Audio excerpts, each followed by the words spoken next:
Today from Fort Worth, Texas, college football arrives to entertain us for another fall. And both off the field and on, young faces look for their first chance to shine as both teams send untested quarterbacks under center for this season opener.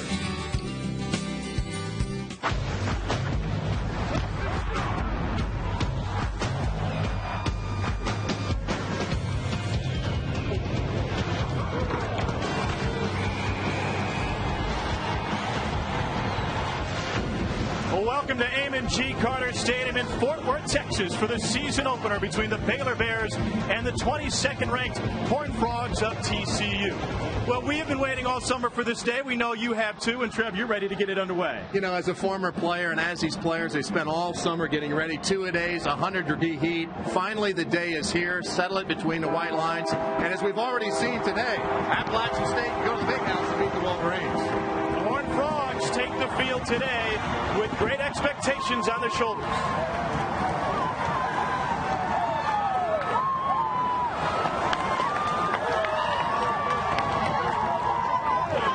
For this TCU team that is built on defense, the question mark surrounding them all fall practice has been the play of Tommy Blake. Specifically, will he see action? Tommy Blake, a preseason All-America, was picked as the Mountain West Conference Defensive Preseason Player of the Year. He will not dress today. He will not play today. Still out on a medical leave of absence for a guy who's only practiced a few times in the last 2 weeks. Trev, that is a big blow to this TCU team, but it is not the only question mark for these guys. Yeah, a few unknowns. And Matt Panfill will get the start at right defensive end. He's played before, but certainly no Tommy Blake. But the unknowns of this team, I think what's intriguing to me about this team is this is the team that everybody assumes will be the next Utah, maybe the next Boise State, and crash the BCS party and get to one of those big-time games and play the big boys. But the unknowns with this team are at quarterback. I mean, Andy Dalton steps in. Jeff Ballard was only 19-2 as a starter. Here's the redshirt freshman, has not played a game at the college level, redshirted last year, did throw 42 touchdowns in high school. The coaches are impressed with his poise. We'll see his play today. And then how about Aaron Brown? I mean, certainly you mentioned it. He's a preseason Mountain West Offensive Player of the Year, 800 yards rushing last year, 34 receptions, but he's never been called upon to carry the load for this offense, and that's what Gary Patterson needs. He needs a workhorse. He needs somebody who can carry the ball 20, 25 times and then rely on that gnome that we know, and that's that great aggressive defense. We'll come after these Baylor quarterbacks all night. Well, Baylor head coach Guy Morris is a TCU alum, and he's put a lot of pressure on his kids in his program.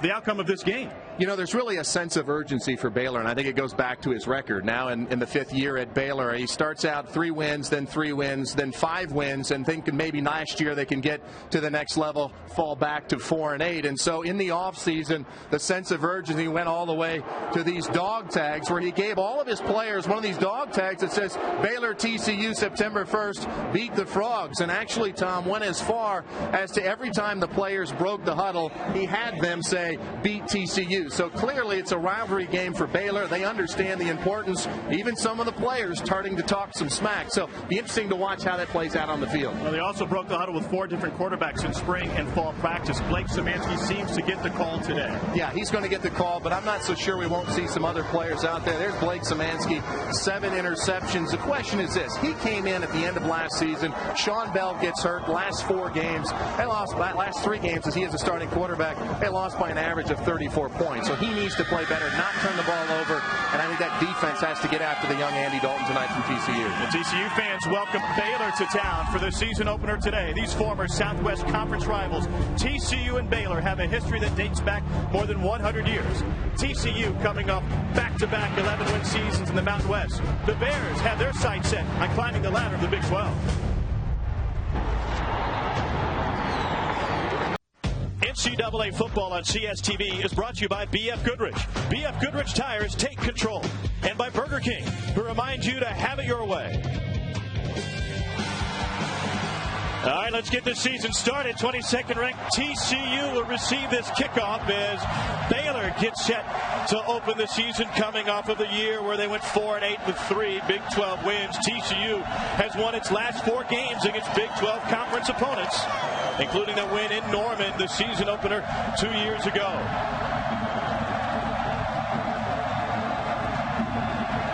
Caleb Allen will handle the kicking duties for the Baylor Bears. And Travis kicks off from the 30, 5 yards deeper than last year and years before. Should see more returns. Should see more returns. I don't think it's really had the impact a lot of people thought so far in the college football season. I think the bigger impact is the fact that Caleb is a freshman kicking off his first time as a Baylor Bear. Aaron Brown back to return with Donald Massey. They go a little pooch kick that comes down at the 30-yard line. And the return will take it to the 40 for the Horned Frogs of TCU. As we see a short kick to prevent what could have been a long return. It was Quentin Cunningham, the second-string tight end. But see, you know what, Tom? That's my point. We sat with Gary Patterson yesterday, and he said, look, if you're going to go to the pooch kick, you might as well kick that ball out of bounds. Right. They didn't change the out-of-bounds rule. It still is at the 35-yard line. Suddenly now TCU starts with the ball at the 40. Baylor would have been better off kicking the ball out of bounds, and TCU would have started at the 35. Redshirt freshman Andy Dalton goes under center. He was the emergency third-string quarterback all last year, traveled with the team, but watched as Marcus Jackson and Jeff Ballard handled the quarterback duties. They start off with play action and fire to the near side. There's a completion and a first down for TCU, and Marcus Brock takes it to the 45 and into Baylor territory.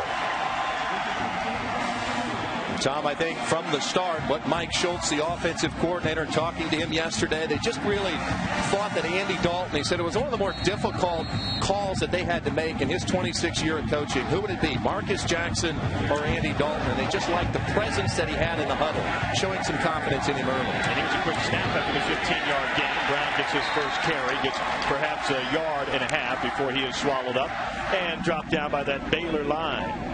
Jason Lamb, a sophomore from Richardson, on the tackle for the Bears, who returned quite a number of players to this defense. But, Trev, that's not always good news because it certainly wasn't a good defense last year for Baylor. That was 110th in the nation in total defense. But, you know, they have been on the field. So they've had game action, and the TCU coaches said they were concerned about that very fact. Brown releases from the backfield, has some room to roam, and will stretch this one all the way to the sidelines. Another couple of yards for Aaron Brown, who takes it out at the 38-yard line. No question about the ability of Aaron Brown. Just a nice move on the outside. And you mentioned all of those players that are back for Baylor defensively. The new thing that they do have, though, is two new corners. And out there, Alton Wademan, number 20, gets sucked in the inside. Nice move by Aaron Brown, who gets the corner in a nice game.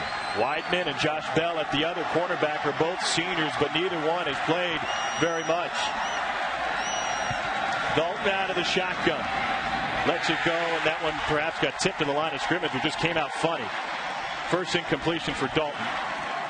And will bring up third and 3.5. I'm not sure if that got tipped or Andy sitting back there read something, thought he saw something, began to take the throwing motion, and actually wanted that ball back. So it's fourth and officially 3, but it is a long 3. They need to get inside the 35.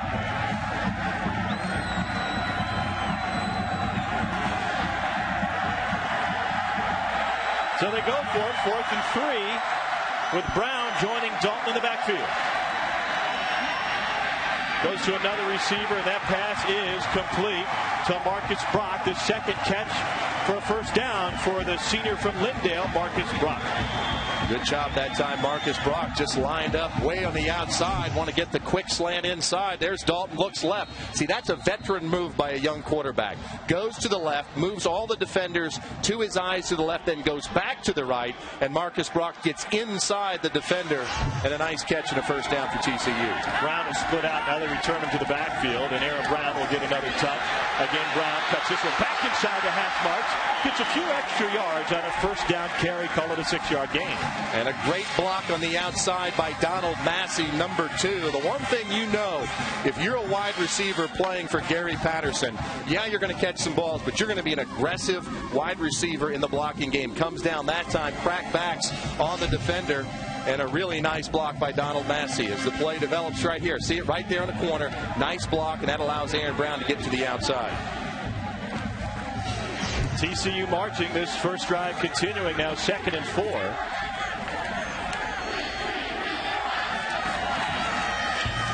Dalton with time, and he goes to his underneath receiver, Irvin Dickerson. First catch of the season for the senior from Beeville. Dickerson, a great game against Baylor last year, had 3 catches for 23 yards. That was a 17-7 TCU victory in Waco. And I think, Tom, you can see what the game plan is for Mike Schultz, the offensive coordinator. Not asking Andy to do too much. Andy Dalton, get him to the outside. It's an easy throw. And then picking on the weakness of that Baylor defense there. Josh Bell, number 2 at corner. Dalton has only misfired once here in the early going. To Brown, off tackle into the 15. 3-yard gain on first down for Aaron Brown. Talking with the coaches yesterday, Trev, about Aaron Brown, they love the fact that he's always looking to gain an extra yard, but sometimes they're afraid he's trying to rip off a big one instead of taking the 2 or 3. That's how they said he's trying to score a touchdown every time he gets the ball. And you have to be careful there. Guy has great instincts. You want to let him use his natural abilities. You don't want to take that away from him, but sometimes it's okay to just get the 6-yard gain. Empty backfield for Dalton. They sent 5 out, including Brown. He goes over the top, and that one was off the hands of Dickerson, and a big hit applied by number 1 Dwayne Crawford from his rover position. Good job by Dwayne Crawford of getting over there, but sort of a pick that time as the outside receiver kind of comes in, causes some confusion back there for number 20, Alton Wademan, and that allows Irvin Dickerson to get down the line. So third down for TCU, 3rd and 7. They're 0 for 1 on third down attempts early in this game. Dalton checking down to every receiver. Now rolls, pump fakes, tries to run, and that will bring up 4th down for TCU. Brandon Stiggers that time comes up and makes a nice play. And one of the things that the coaches talked about, at least for TCU, Mike Schultz, the offensive coordinator, was that watch out for Baylor because he's a young quarterback. That time they slip into a 50 front, take a lineman out, 3 defensive linemen. They bring the linebacker on a blitz that time. Andy Dalton sees the pressure, gets to the outside, but a nice play by Brandon Stiggers. And so 4th and 4, Chris Manfredini, a senior transfer from Cincinnati, was an honorable mention kicker last year in the Mountain West. He will attempt this 29-yarder. Manfredini leaves it wide right. He only missed 2 field goals last year as their short distance specialist, went 12 of 14. He is 0 for 1. Not the start TCU wanted, but Andy Dalton impressive on this first drive.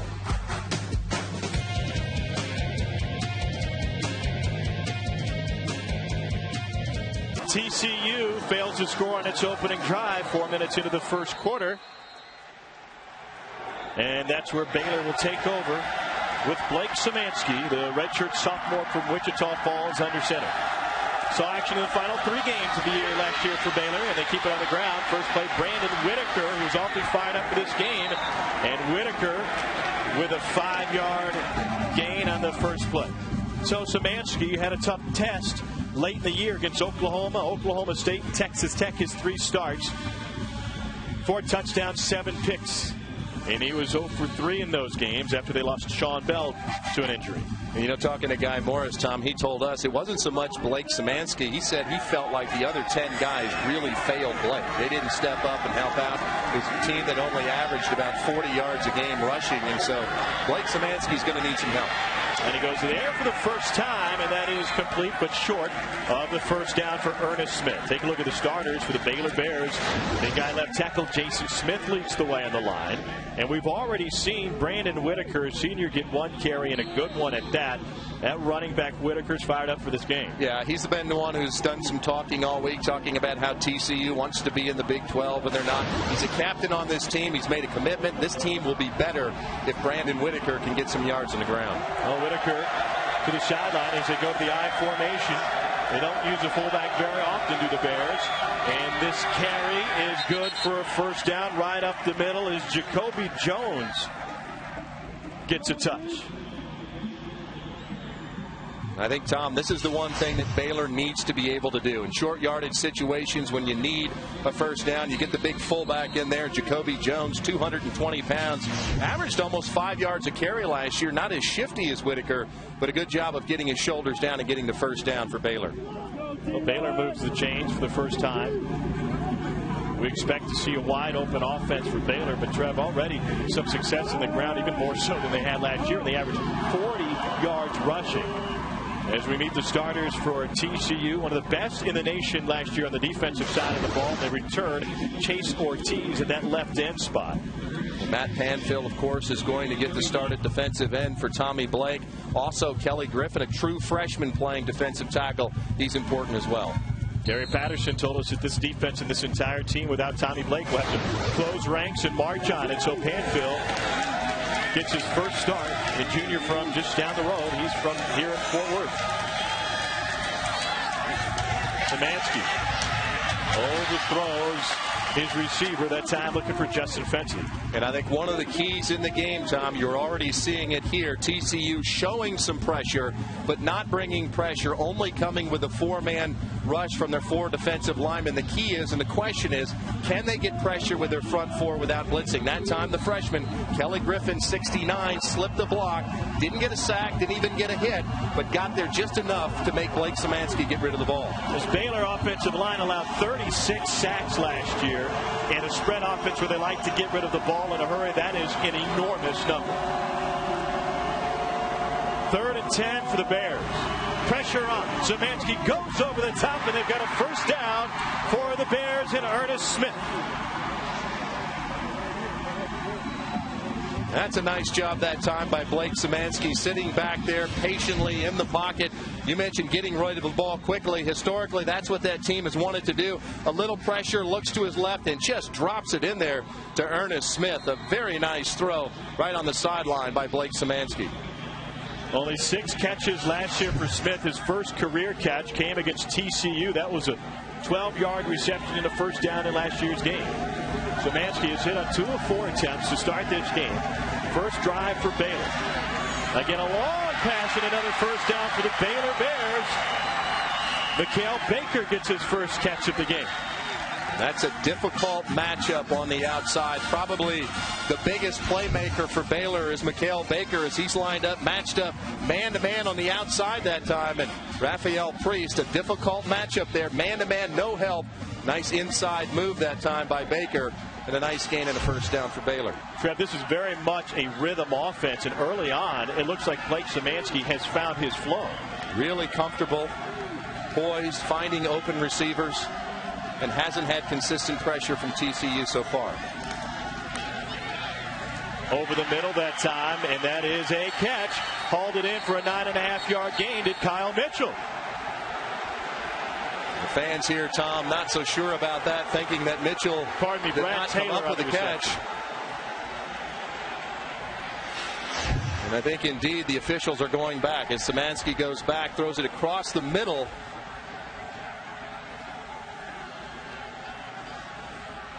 Interesting from that angle, sort of shielded a little bit by a couple of players. The umpire initially ruled it was a catch, then he was overruled, and Brad Taylor had it in his hands. I think it came out before and hit the ground. Baylor uses a timeout here. And we'll give you another look at that play. Trevor, looked like he had his hands underneath it, and then before he hit the ground, it fell out between his arms, and he just lost it. But Blake Szymanski seems to be in quite a rhythm. Here's Szymanski here again. Just step back, find your receiver, get rid of it. And I see what you're saying, Tom. Initially had the ball, and as he's going down, the ball's coming out. Stephen Coleman on the coverage for TCU. You see the ball come out right about at his elbows or forearms. Good look for our crew here early in this one. First drive for Baylor. They've converted on 2 third downs behind the passing of Blake Szymanski. You know, it's interesting talking to Dick Bumpus, the defensive coordinator. You know, what they were really concerned about is not only the throwing by Szymanski, but they thought he scrambled well, used his feet. We haven't seen that so far. Big game tonight as New Mexico travels down to El Paso to take on the UTEP Miners. Kerrville native Carter Blackburn will have the call tonight from West Texas. 2nd and 10. Pressure on Szymanski. Stands in, that wobbles to the sideline. It would have been out of bounds anyway, but a smart play by David Geddes to just knock it down. And that time you are going to get some pressure from the outside. Corner blitz coming off the edge. The left side of the defense, the right side of that Baylor line, right there where Blake Szymanski could see him and had to get rid of the ball just too far, a deep out, didn't have enough arm strength, and incomplete pass. So 3rd and 10 now. Baylor has converted 2 third down attempts. Three different receivers have hauled in passes for the Bears. Over the middle, Szymanski. Tight end gets loose, then loses it, but falls on his own fumble at the 8-yard line. And Justin Akers got a little nervous when he saw that green out in front of him. So excited, thinking, here comes a touchdown. Caught only 5 balls all of last year, but a well-designed play. Blake Szymanski again poised, sitting in the pocket, but 3 wide receivers to the left. They vacate all of the defenders. The middle of the field left open, gets the one-on-one matchup with Justin Akers, and a nice throw and catch by Blake Szymanski and Justin Akers. Remember, Baylor had the early lead in last year's game, up 7-0, before TCU came from behind to win. So they go back to the ground. And to the 5-yard line goes Jacoby Jones. Jacoby Jones was a big surprise in camp for Baylor, running behind Brandon Whitaker and taking advantage of the opportunities he had. You know, his busiest year was 2 years ago in 2005 when he had 12 carries. But bottom line, this Baylor team just didn't perform. And that's common in this offense in the first year. Mike Leach had the same problems at Texas Tech. Well, Guy Morris talked to us about that. He said, look, we just got to be committed to it. We've got to call the play. I mean, we're never going to run for 300 yards, but we have to call running plays. And they call another one. This time it's Whitaker's number which gets called. And on 2nd and goal, he takes it inside the 5 at about the 4-yard line. And there's Jason Phillips making himself known there at middle linebacker. A cutback by Brandon Whitaker, and Jason Phillips does a nice job of not overrunning the play. A former quarterback in high school who ran the option. So many of these TCU defenders played offense, played running back, played quarterback in high school, found new positions, but a lot of speed on this TCU defense. Phillips, first team all-conference last year. 3rd and goal for Baylor. Whitaker towards the corner, and that one is off the hands of Taylor. Brad Taylor, the redshirt freshman. They sent Whitaker to the near side of the end zone and Taylor to the back. Nothing to show for it. Brings up 4th. He's a young wide receiver, and you can see why. That time, Raphael Priest does a nice job. Taylor doesn't sell him to the inside, never gets the separation to the corner, and Blake Szymanski really had nowhere to throw the ball, throws it too far out of bounds. True freshman Shea Brewster out of College Station on to attempt the field goal. And Shea Brewster misfires. Kickers are scoring here in the early going from Fort Worth. Both have missed. No score.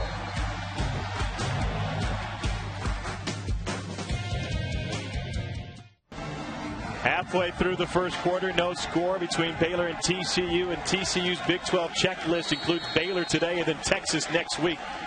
And Gary Patterson is a guy who's 4-0 the last 2 years against the Big 12. Here's a quarterback keeper on the bootleg, and a flag on the play will bring this one back, but it was a nice gain by the quarterback, Andy Dalton.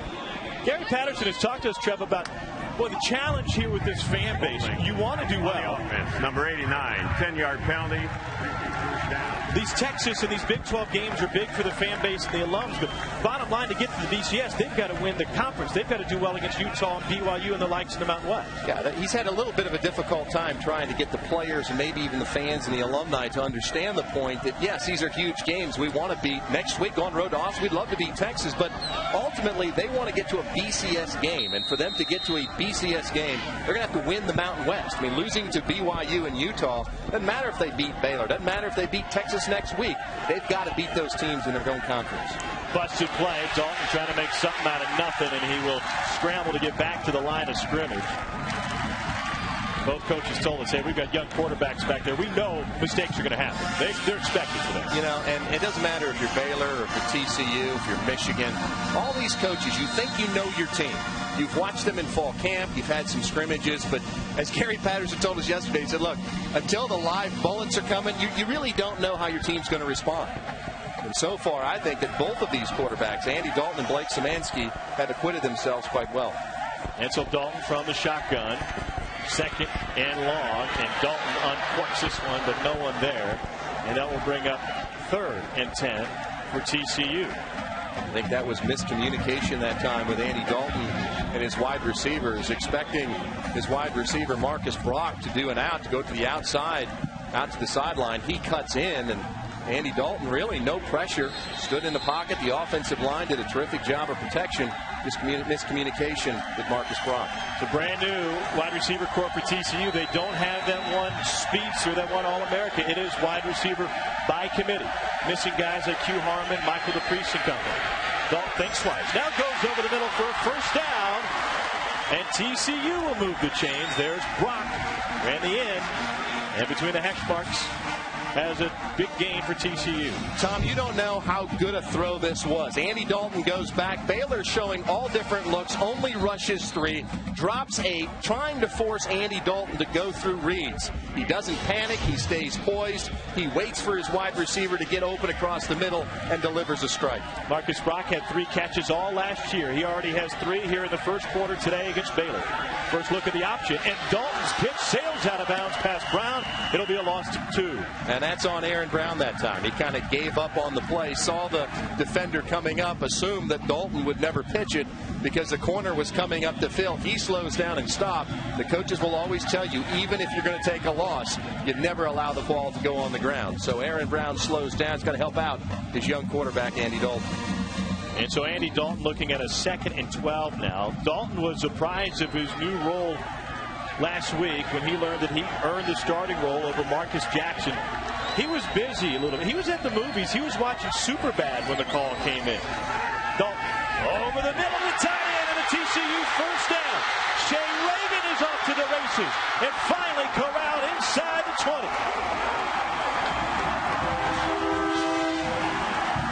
Every catch for Shea Reagan last year went for a first down. And now he does it again today. It's just a well-designed play that time. As Dalton, you get the running back out of the backfield, takes that safety all the way to the sideline in the middle of the field. Shea Reagan, coaches told us he's got a chance to be the best tight end we've had around here since Matt Schobel. Runs a 4.6 40, and that's a difficult matchup. If you're a linebacker standing in there and big Shea Reagan at 260 pounds rumbling down the middle, but another really nice throw by Andy Dalton. 50-yard completion to Shea Reagan. That was off the hands of the backup tight end, second stringer Quentin Cunningham. Missed opportunity for Cunningham. Only had 2 catches last year. Had a touchdown against Baylor, his first collegiate reception in last year's game to Cunningham. And so 2nd and 10.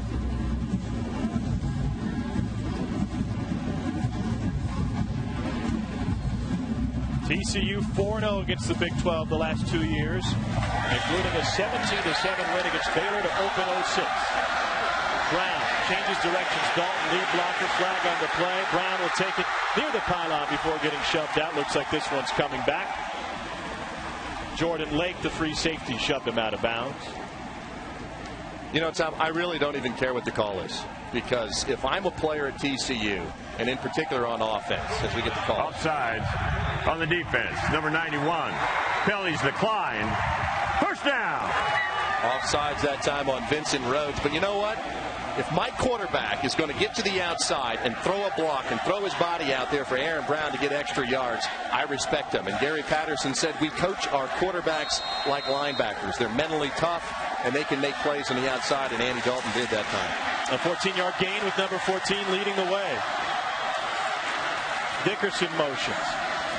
Brown up the middle to the goal line, and TCU knocking on the door. It'll be 2nd and goal.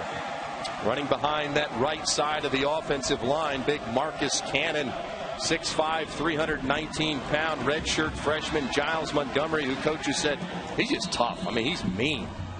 I loved what they said about Giles Montgomery. They said he'll hit anything in front of him. Might be a purple shirt, might be a green shirt. It doesn't matter. He's going to hit you. He said they tell him where to go, and he doesn't care. It could be an official, a quarterback. He's going to hit whoever is in his way. Somebody warned the goalpost. Here comes Giles Montgomery. Brown, the lone back. Option. Dalton cuts it back and cuts it in. Ball loose. Baylor falls on it. Dalton was in the end zone. He forgot to bring the ball. Brandon Stiggers comes up with it for Baylor. Well, that's the freshman play for you. He's played so well, showed so much poise. Just a simple option play. It's the correct read, cuts it back inside, just does not put the ball away. It's a good hit on the ball. helmet right on the ball that time. The ball comes out, and Baylor, Brandon Stiggers with a nice job and a turnover for Baylor, keeping TCU out of the end zone. Freshman Jamian Hardiman stripped it. And then Stiggers fell on it.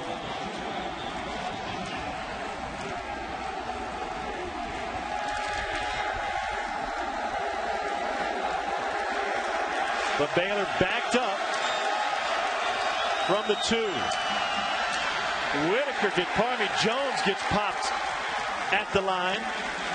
They got popped by Jason Phillips that time, the most probably unsung hero of this defense. The defensive ends and Chase Ortiz and, of course, Tommy Blake, when he's playing, are going to get all the attention. But Jason Phillips, 6'1", 235 pounds, just that consistent player. 73 tackles last year. Another guy, former quarterback, moves him to linebacker, and a great read and a nice hit on Whitaker.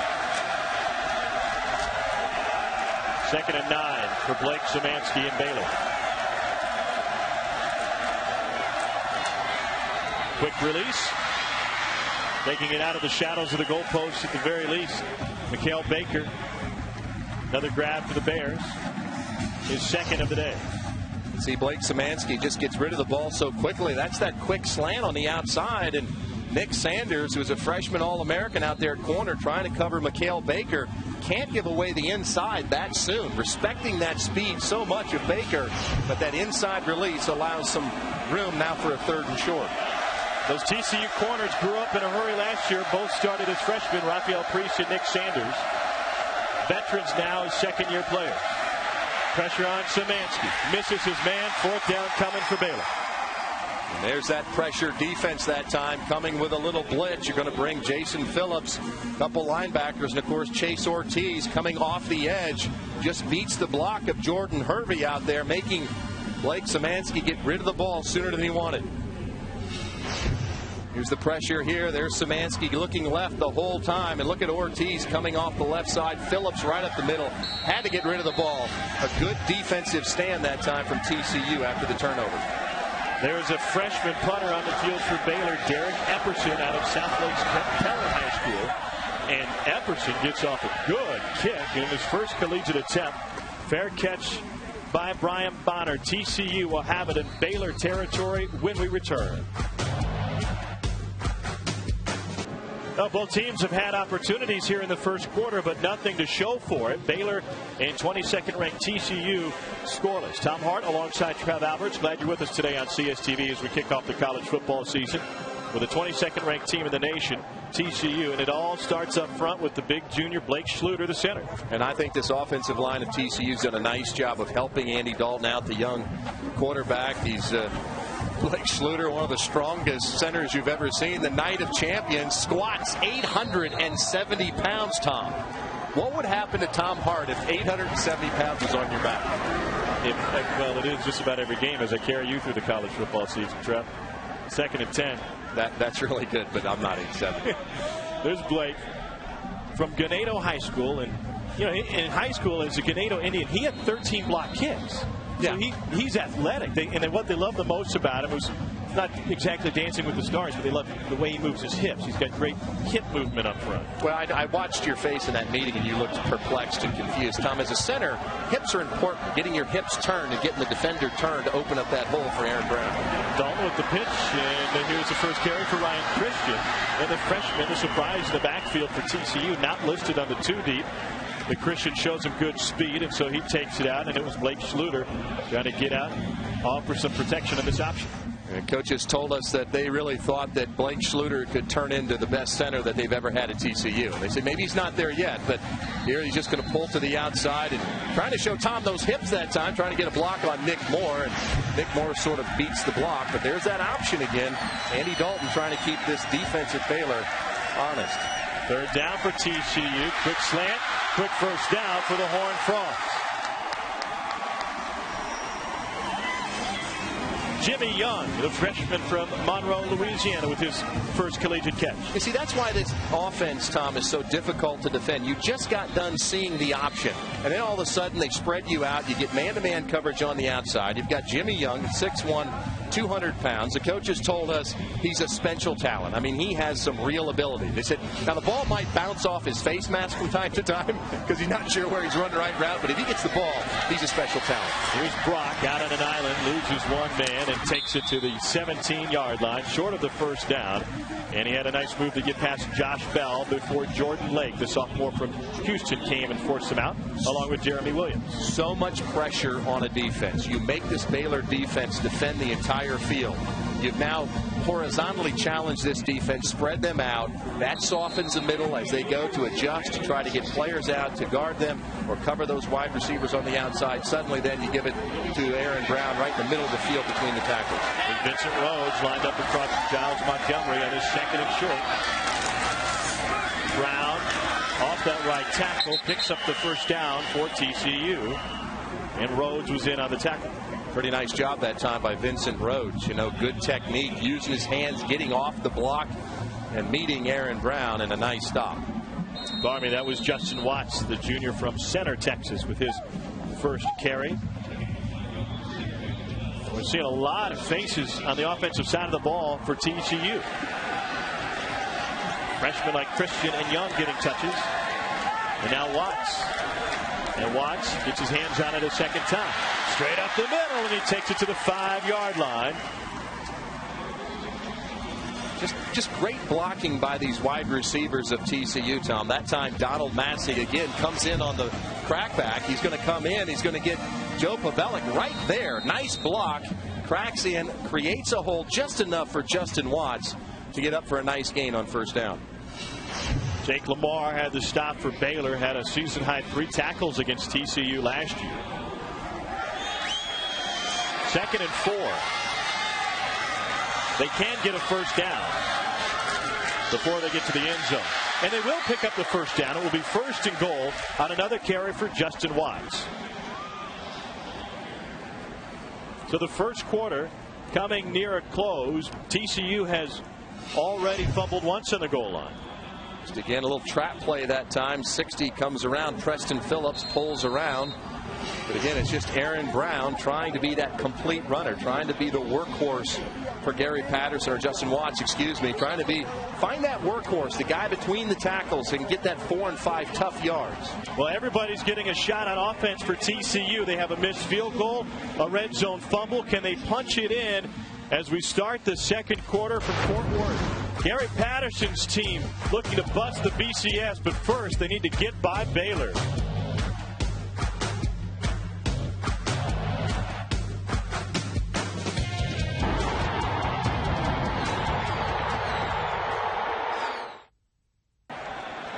We start the second quarter from Fort Worth with TCU looking at a 1st and goal.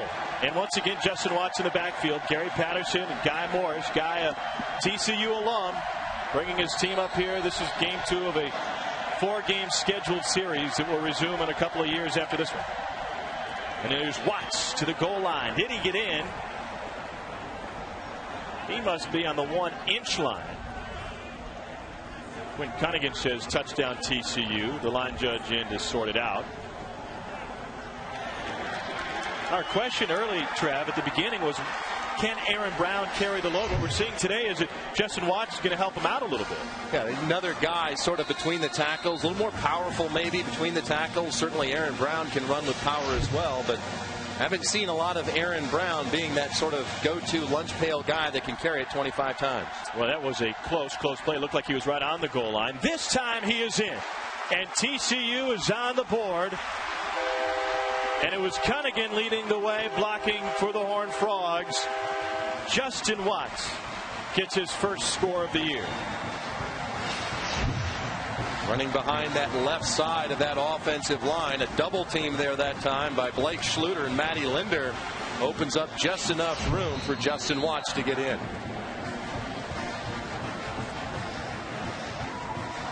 Watts, the junior out of Center High School in Center, Texas, puts it in from a yard out. And here's Manfredini to add the extra point. And that kick is true, and TCU holds a 7-0 advantage on the Bears of Baylor. Twice TCU has marched to the 1-yard line. This time they're able to put it in. See these big offensive linemen right there. Nice double team, getting low, driving the legs. Justin Watts gets the first touchdown of the year in 07 for the TCU Horned Frogs. We talked a lot about TCU's defense. You know, last year, this was a team whose offense looked pretty good. They averaged about 30 points a game, and you're only allowing 12 points a game. All of a sudden, that's a high-powered attack. Well, they were an offense that sort of grew as the season went on. I mean, it was an offense that was learning their roles. Jeff Ballard certainly was a terrific player. Remember, he had suffered some injuries, and Marcus Jackson had come in against his Baylor team last year, 11 of 13, 148 yards, and played awfully well. But the offense really didn't start clicking until later in the season. And I think that's what Gary Patterson had hoped the same thing that would happen this year. But so far, this TCU offense has looked awfully good. Drew Combs, a sophomore from Houston, will handle the kickoff duties for TCU. He's an Arkansas transfer, straight on kicker. And this one is end over end and taken at the 12-yard line. Baker with the return. And Drew Combs handling the duties for TCU. He's a congenital amputee. And he said, hey, listen, football is just one of the many things I can do. I'm not handicapped. I can bench 350. I can play golf, shot, distance. He's a former quarterback and offensive lineman back in high school, back in Stratford. Well, the fact of the matter is that he's just an outstanding athlete. His father played football at Arkansas, so it runs in the family a little bit in terms of football ability. And the thing I like about him is that old school kicker. He's a straight-on kicker. He's got that flat-toed shoe. You just don't see that anymore, do you? No. Something for the purists in this old Southwest Conference rivalry matchup today. Nice hit. To finish this one, Blake Szymanski has all of a sudden gotten his confidence going after some perhaps early jitters. Sitting in the shotgun, looks right, comes back to the left. That's just a nice throw on man coverage. And again here, that's Mikael Baker on the outside. Again, beating a lot of man coverage. TCU really respecting that speed on the outside. And so they break the huddle now, looking at a 2nd and 6 for number 6, Blake Szymanski. Missed a week and a half after rolling his ankle late in fall practice, but is able to go today. Jacoby Jones on the carry. One thing that the TCU staff was concerned with Blake Szymanski is his mobility. Now, we haven't seen him show it today because we're not sure about that ankle and the health of it. But they said, listen, this guy can run a little bit and he can create problems. Yeah, they were concerned about that. Not only, we've talked about Tommy Blake not being in this game, but let's not forget as well, James Vess was a starting defensive tackle all of last year, was a very good player, is suspended, is missing the entire season. So you take those two guys, one in the middle and one on the outside, they were concerned about Blake Szymanski's feet. And Szymanski going over the middle, and that was off the hands of his tight end, Justin Akers. Great attempt by Akers. And so Szymanski, coming out of Ryder High School in Wichita Falls, played the final 3 games. He's not going against Tommy Blake today, who's not been cleared medically to participate, even though he did go through the walkthrough yesterday. We understand that even though Tommy is not in uniform and is not on the sidelines, he is in the football offices, probably watching this game from Coach Patterson's office and trying to keep tabs on his teammates. Obviously, they missed Tommy Blake. 16.5 tackles for loss, 7 sacks. It was consistent pressure from that right defensive end spot. Bonner calls for the fair catch. And TCU will restart their offense at the 33-yard line. Just a few minutes into the second, Horned Frogs up by a touchdown.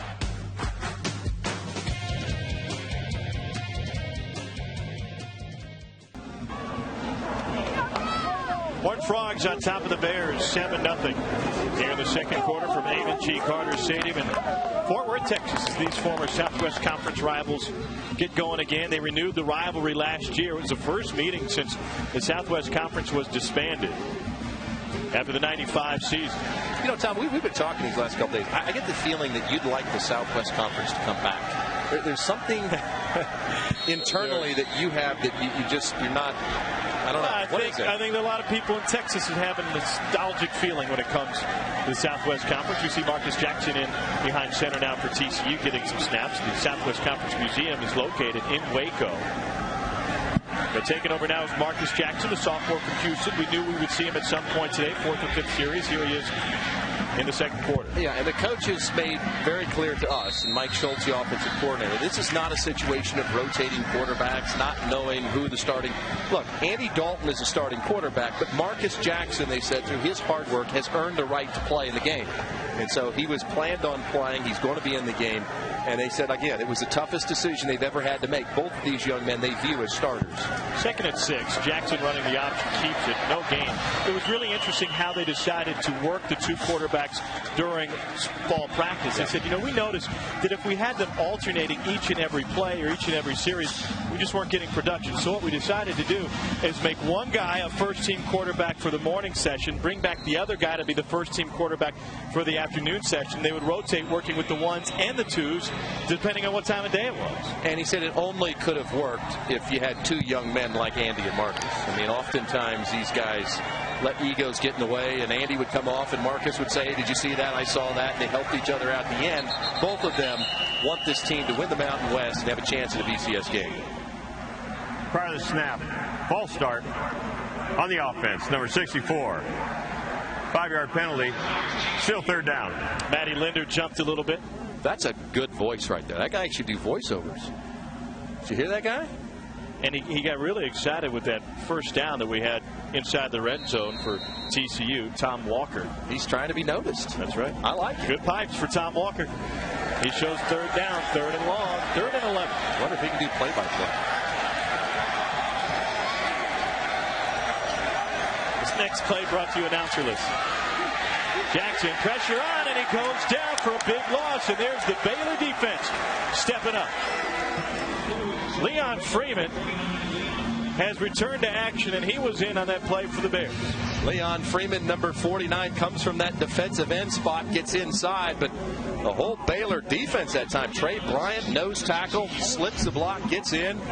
Good pressure, and a nice series that time after, let's face it, TCU had marched up and down the field, and Marcus Jackson comes in, and the offense sort of bogs down, and now it's a punt. Got to cheer for a guy like Leon Freeman, spent 3 years in the United States Army. 4th and 15 now. First punt attempt for Derek Wash. And Wash gets off a booming kick. Joe Bennett chased back to the 16-yard line. He is tripped up moments later. Great special teams coverage after the senior. Wash put a big foot into that one.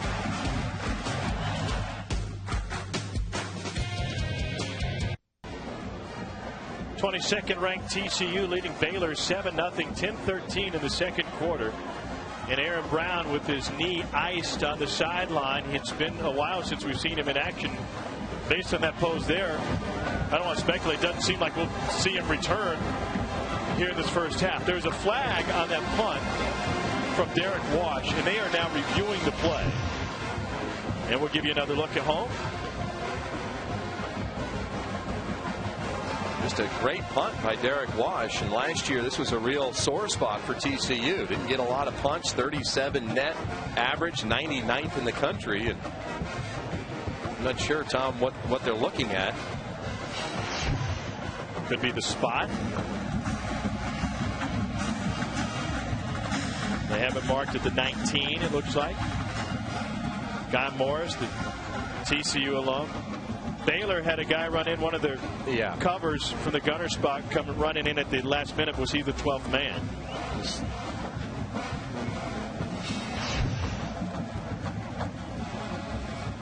So there is no penalty for illegal participation. 12 men on the receiving team. First down. All right, I've changed my mind, Tom. I want you. Well, you give me a white hat, I'll go down there and I'll work the second half in stripes if that's what you want, Trev. Look, if we can't, count to 11, then I'll tell you what, I might have that guy leave my answering machine message. A white hat today. Tom Walker. And so Szymanski 6 for 13 for 75 yards.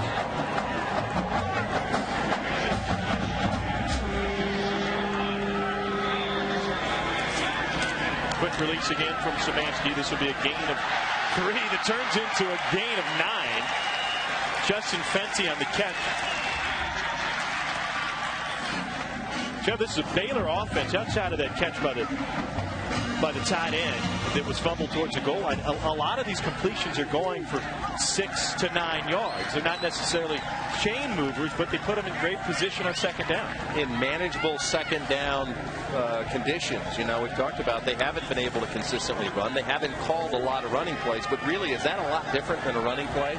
It's a safe pass, it's a short pass, and you allow your wide receiver to make a play. That time, David Hawthorne simply didn't wrap up and make the play. It was a 10-yard gain, so a first down for Baylor. And here they go on the ground again with Brandon Whitaker. And Whitaker takes it to the 34-yard line, gain of 5. Whitaker 5'10", 197. He came into this game with 222 consecutive touches without a fumble. And Brandon Whitaker has some ability now. I mean, there's good vision there, finds the hole, sneaks up in it. But the coaches really just say about Brandon, just a little bit like Aaron Brown, look, make one move and get downhill. I mean, in this offense, we just need a consistent 4 or 5 yards. We're necessarily thinking, yeah, we'll take the 80-yard run, but quit dancing, get us that 4 and 5 yards. Zemanski swings it out this time to Whitaker. Whitaker picks up another first down. What a move to get past not one but 2 TCU defenders. And dive at the end helps him move the chains. Whitaker's got a nice little jump shot, too. He was an all-state basketball player at Santa Fe High School. He's just going to take the wide receiver and run him down the field, then sneak old Whitaker out in the backfield. Again, a difficult play as a defender. Worried about that wide receiver. You're dropping back into coverage, then coming up, and a guy as versatile and slippery as Whitaker with a nice move. Darrell Washington finally knocked him to the turf. Here comes the blitz. They dump it off to Whitaker, trying to set up the screen. He will get just shy of the line of scrimmage, a loss of 1 on the play. I think it was Brian Bonner that was coming from the backside, and then Matt Panfill had the tackle. That's just a great play by Matt Panfill that time. Brian Bonner comes on the blitz from the left side, and Blake Szymanski, coaches told him, look, there will be guys that are unblocked. And that's just a great read by Matt Panfill. He makes that play because during the week, watching film, knowing based on how the offensive lineman blocked him that time, he read that play, got out there and made the tackle. 2nd and 11, little misdirection. Plenty of time. Here comes the pressure now. Ortiz chasing Szymanski. Szymanski steps out of bounds. Will there be a flag? Got popped right on the chalk. No flag, no gain, and a long play that results in nothing for Guy Morris's Bears. Chase Ortiz, again, a lot of focus on Tommy Blake, but really Chase Ortiz, the perfect complement out there at left defensive end that time. Not a great angle, but I think probably miscalculated a little bit the speed of Blake Szymanski, and I guess you could say Raphael Priest, I'm not sure, the white line, was it a late hit? Not sure, got away with one there. It was a loss of a couple. 3rd and 13 now. Good protection to the logo and a first down for Baylor. Brad Taylor with another first down reception.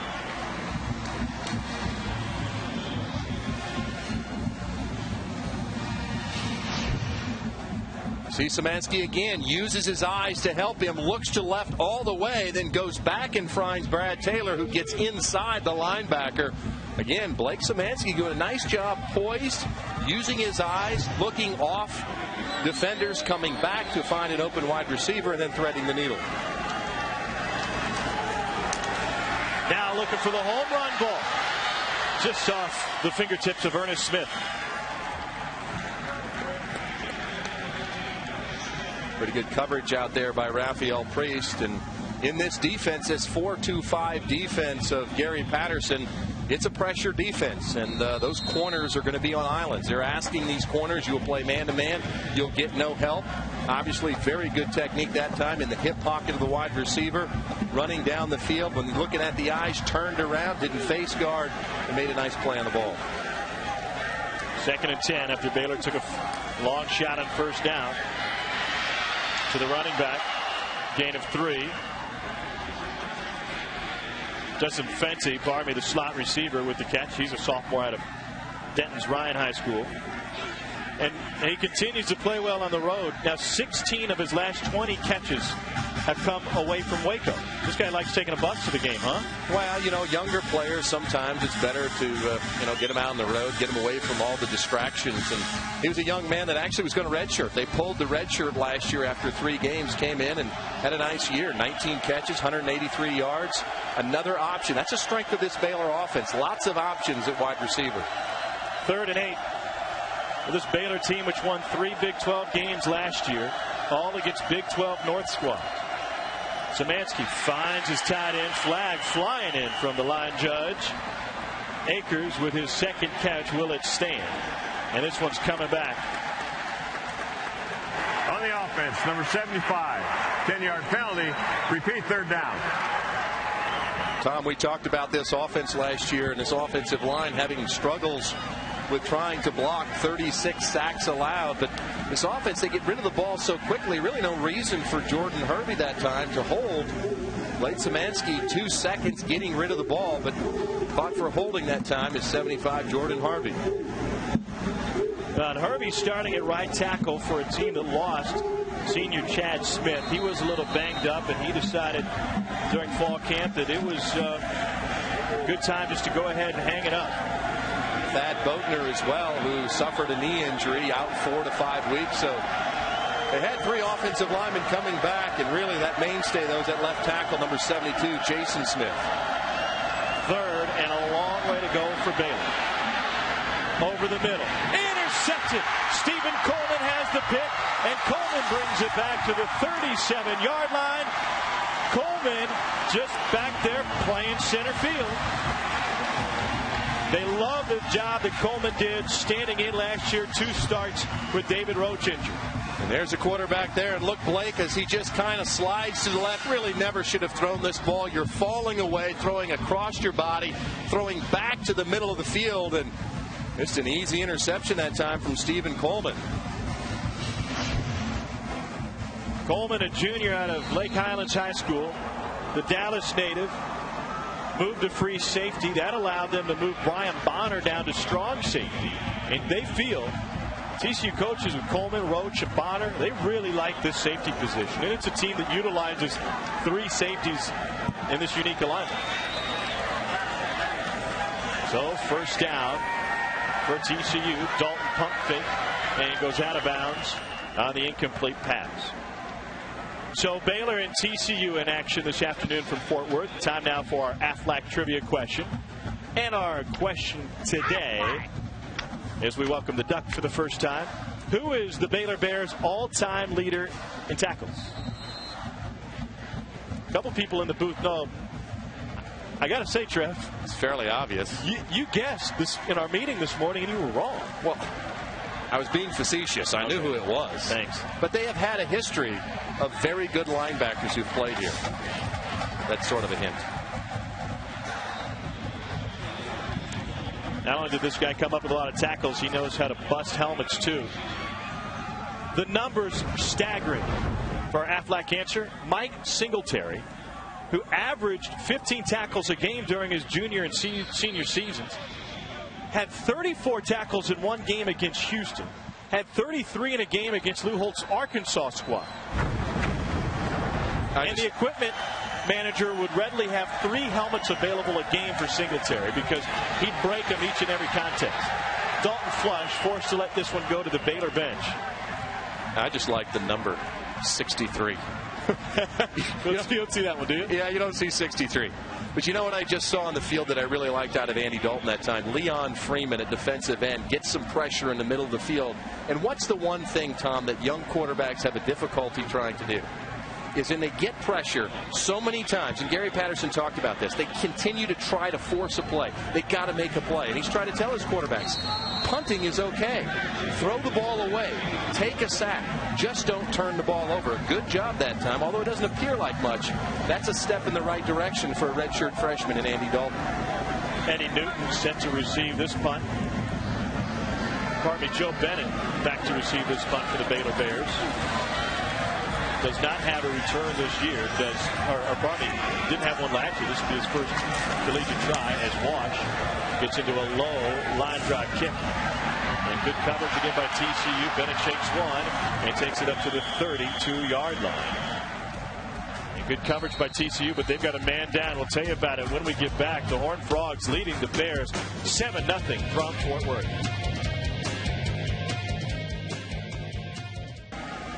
Well, TCU opened a brand new practice facility this fall, but the construction hasn't stopped. You get a good look now at the end zone project, which is underway, and you see the concrete pillars that come up from right in the heart of the TCU locker room.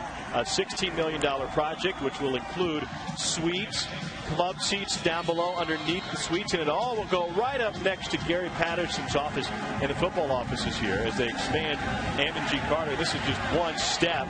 We showed you those plans. We also saw the plans for future renovations that will take place here. And what you really like is they're keeping the old field, new field, with the indoor practice facility. Yeah, that's really the most important thing right there. Very impressive. You have this indoor practice facility, all the facilities. The point is this: TCU has made a commitment to its football program. They made a commitment to Gary Patterson in terms of salary. Minnesota wanted Gary Patterson to be their head coach. But when you're 34-5 since 2000 at home, obviously the excitement has been built here, and the expectations are awfully high for this Horned Frog program. It's a big, big change for TCU to put that kind of money into their facilities. When the Big 12 was formed, TCU and 4 others were left looking on the outside in. Quite frankly, they had great football tradition and history, but they just didn't have facilities. Pat Sullivan, at one point the head coach here, the former Heisman Trophy winner, who has taken over the reins now at Samford, used to have his team practicing on the golf course. There just wasn't the money and the dedication there. They were still living in the 60s, which was a great era for this TCU program. And Gary Patterson never made any excuses. He got it done on the field. They've made the commitment, and it's going to be something special here in a couple of years. 3rd and 6 for Baylor. Szymanski stands strong, and that one is just too high and off the fingertips of Mikhail Baker. Had Baker open that time. Baker did a nice job, just runs up the seam in between 3 defenders, sits down. The ball was just too high from Blake Szymanski.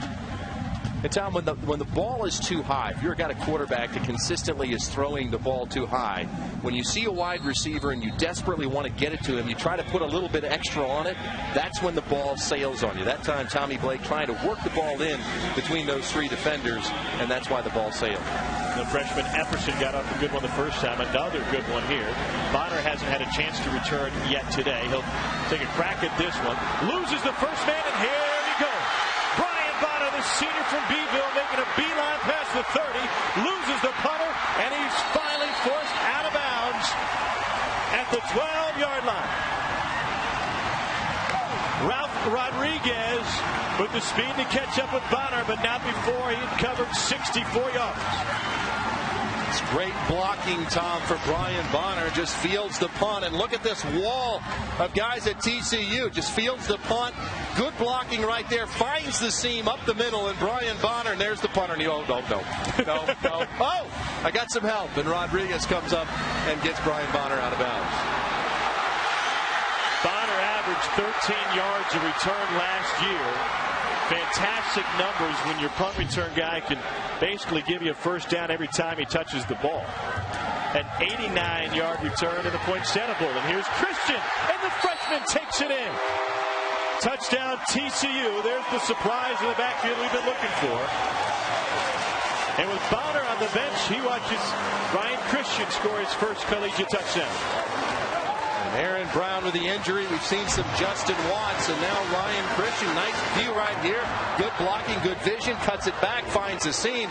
And just demoralizing for a defensive player. You allow a huge punt return and go out there in the first play. Ryan Christian runs it. This Baylor defense had played so well.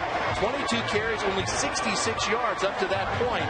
But Christian finds a hole, and suddenly TCU with a chance to go up 14-0. The extra point. Brian Bonner with the 64-yard return, setting the table for Ryan Christian. And Christian is a guy who's allowed to feast on the touchdown run.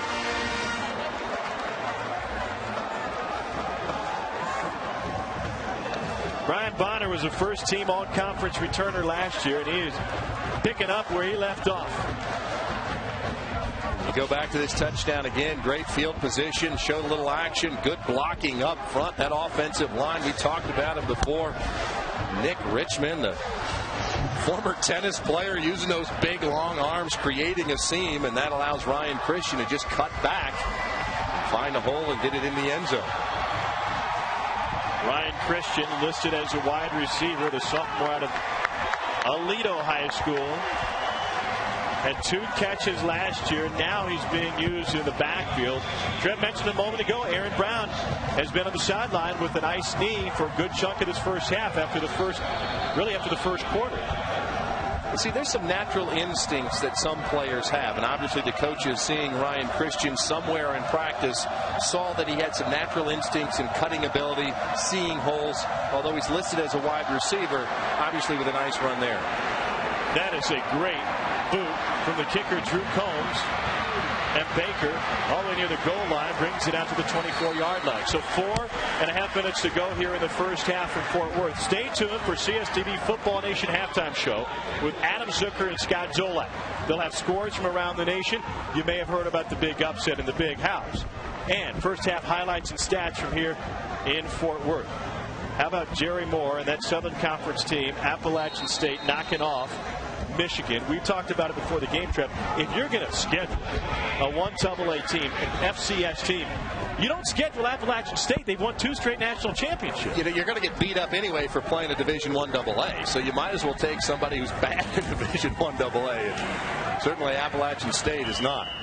Brandon Whitaker with the carry. This is the same Appalachian State team, by the way, which put a scare into Auburn a few years ago on the road. They nearly beat LSU on the road. They have experience playing in big-time atmospheres. But can you imagine what it's going to be like for those Michigan Wolverine players this week? I mean, coaches, they're going to have no time. Anybody with a smile on their face, you've not been in that situation. You lose a game you're not supposed to lose. It's one of the most miserable experiences you could ever have because they don't want you to ever enjoy it, never get used to it. Michigan's got a long ways to go, especially defensively. 2nd and 6, incomplete, looking for the tight end. It'll bring up 3rd down. Now show your love for the Bears, the Horned Frogs, or any of your teams. 24 hours a day, 7 days a week. Get your butt in gear at fanstore.com with everything from shirts and hats to pennants, decals, and much more. Go to fanstore.com now. 3rd and 6. Wonder how those Nebraska Cornhuskers are doing. Playing Nevada. It was 21-10 at halftime. I'm sure Adam and Scott got a breakdown of that game. The obsession with the Big Red continues. Szymanski short of the first down. And the ball comes loose, but they fall on it. Fenty had it popped out. The presence of mind to get back on it. And they're happy to have 3rd and long now after that stumble, and that's not the first miscue we've seen today. And he's going to throw it out to Fenty. A good throw by Szymanski that time. Breaks a couple tackles, but again, that's what we talk about. Put the ball away. Stop trying to turn a 6 or 7 yard gain or 3 or 4 yard game into a touchdown. Almost a crucial play setting up here now 4th down for Baylor. David Roach had knocked it out. And now Bonner, hearing his name chanted by the fans. Another chance for a big return. Took the last one 64 yards to set up a score. And to come after it, Bonner, no chance as this one takes a backspin bounce. The fans think TCU touched it. Bonner covers it at the 30-yard line. And so TCU holds on to it. Top Brian Bonner, what a terrific story he is. I mean, here's a young man whose dad was in prison, later passed away in prison, had to help raise some of his nieces and nephews, and now he finds himself only about 6 hours short of his degree in communications. And actually the story is even better. He actually almost wasn't here. His mother during pregnancy went into the doctor and they couldn't detect a heartbeat and wanted to terminate the pregnancy. His mother refused it. Went home, put a hot pack on her stomach for 3 or 4 days, went back to the doctor, found a heartbeat. And here's Brian Bonner, against all odds, making terrific plays, a terrific student athlete. Dalton gets rid of it quickly to Marcus Brock. And a heads-up play by Bonner that time, because that punt bounced off the shoulder pads of one of his teammates. I think it was Alex Abolye. Bonner was said not to return this at all. It came down right on his helmet. And Baylor had a chance. Look at this opportunity for the Bears. Ralph Rodriguez had the ball almost in his hands. And they had great field position with 3 minutes to go. Veteran play by Brian Bonner, seeing that the ball had touched a teammate and getting on it. Dalton going down the sideline, and that is incomplete, out of bounds. Marcus Jackson got one series, went 3 and out until Dalton returns. And that'll bring up third down. Well, I really like what Mike Schultz, the offensive coordinator, is doing. I mean, really, when you look at this offensive package in cross college football, we've talked about all these different coaches that do all these different things. And look at TCU. I mean, they can give you the straight drop back. They can give you the option game. That time, William Jackson, the fullback, not an integral part of the offense, find themselves on a wheel route down the sideline, showing Baylor everything is TCU offensively. That one knocked away, and a near interception by Josh Bell, the senior, looking for the first pick of his career, and couldn't locate that ball, which was right above his head. You're going to see it here. Marcus Brock is just comes to the inside, but it's a great break on the ball by Josh Bell. Just reads the eyes of Andy Dalton, breaks on the ball, but can't come up with the interception. 2 opportunities for a turnover for Baylor in the last minute of game time that would have had them in prime position to get on the board. And remember last year, 2 turnovers during that game that really cost them in that 17-7 loss. Bennett at the 15. Trips up and then gets drilled. What a hit put on him right at the 20-yard line by Mr. Hodge. Stephen Hodge, backup safety, announces his presence. Take a listen.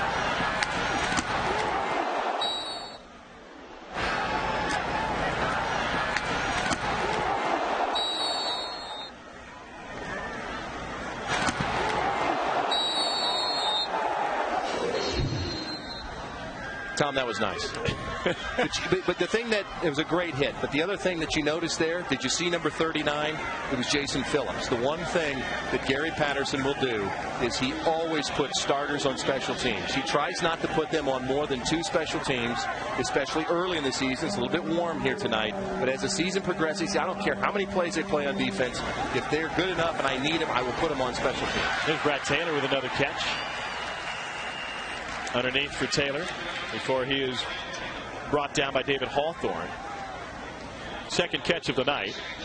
Baylor's trying to exploit that matchup in the middle of the field, getting their wide receivers man-to-man, tight ends, wide position players against those linebackers, and Brad Taylor's had a couple nice catches.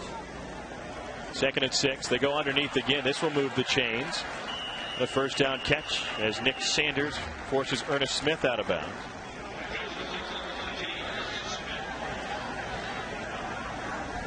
Third catch of the game for Smith.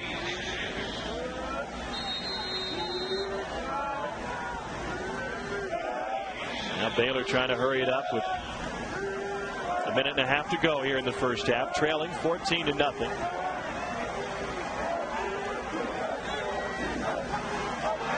Blake Szymanski finds his tight end, and that is a short gain. Will bring up second and a long 6 or 7. Akers with the catch. Again, working that middle of the field. It's the easy throw. It's the easy read for a young quarterback.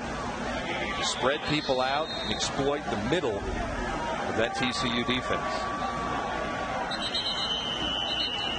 Flags on the play. TCU wasn't set defensively, but I think Baylor gave him a break. Prior to the snap, ball start on the offense. Number 68, a penalty, still second down.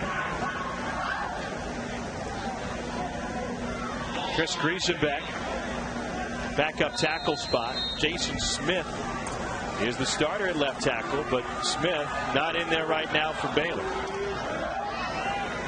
That's a big loss if they don't have Smith. You would think, looking for a late score, you'd have your starters in at this point. Szymanski trying to block for his guy Whitaker, nothing doing. 3rd and long now for Baylor. And there is big Jason Smith, 6'5", 288, the junior from Dallas, and he is gimpy on that Baylor sideline. They cannot afford to lose this guy who's the team leader, and he's going to get to the locker room early. Smith had an interesting quote this this fall camp. He said the best thing that's happened to Baylor football is last year's graduation. Strong talk for the junior, who says they're not going to miss those 32 seniors. It's better to start fresh. And there's a first down completion. Stop the clock for a moment to Mikhail Baker. Can Baylor get on the board, get another play off? Bunch formation out there on the left side that time. Again, using those wide receivers, working that middle of the field of the TCU defense. Mikhail Baker settling down, finding that open hole, and Szymanski finding it. Well, our Lone Star Saturday makes another stop late tonight in El Paso when UTEP hosts New Mexico at 10. The Lobos bring with them a high-octane receiving core. But will it be enough to get by a Miners defense? It returns 9 starters. It's another Football Nation showdown only on CSTV, and it'll be great to see Jeremy Jones back in action for UTEP, who had high expectations last year but missed 10 games with a broken leg. He's on the Nagurski and Bednarik Award watch list.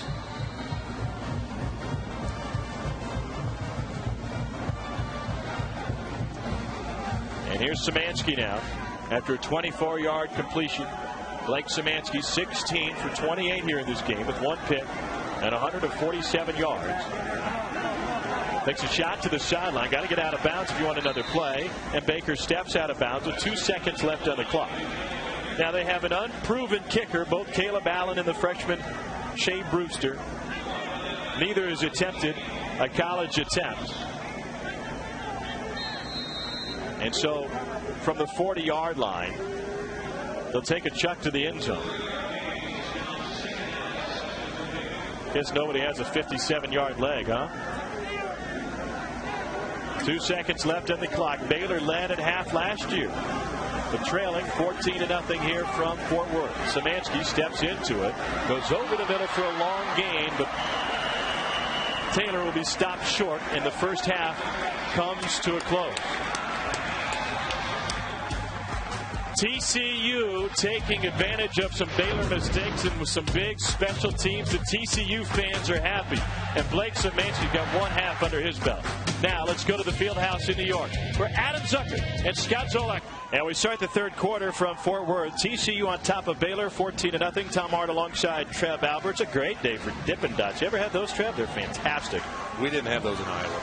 No, you did not. You did, but they were just called kernels of frozen corn.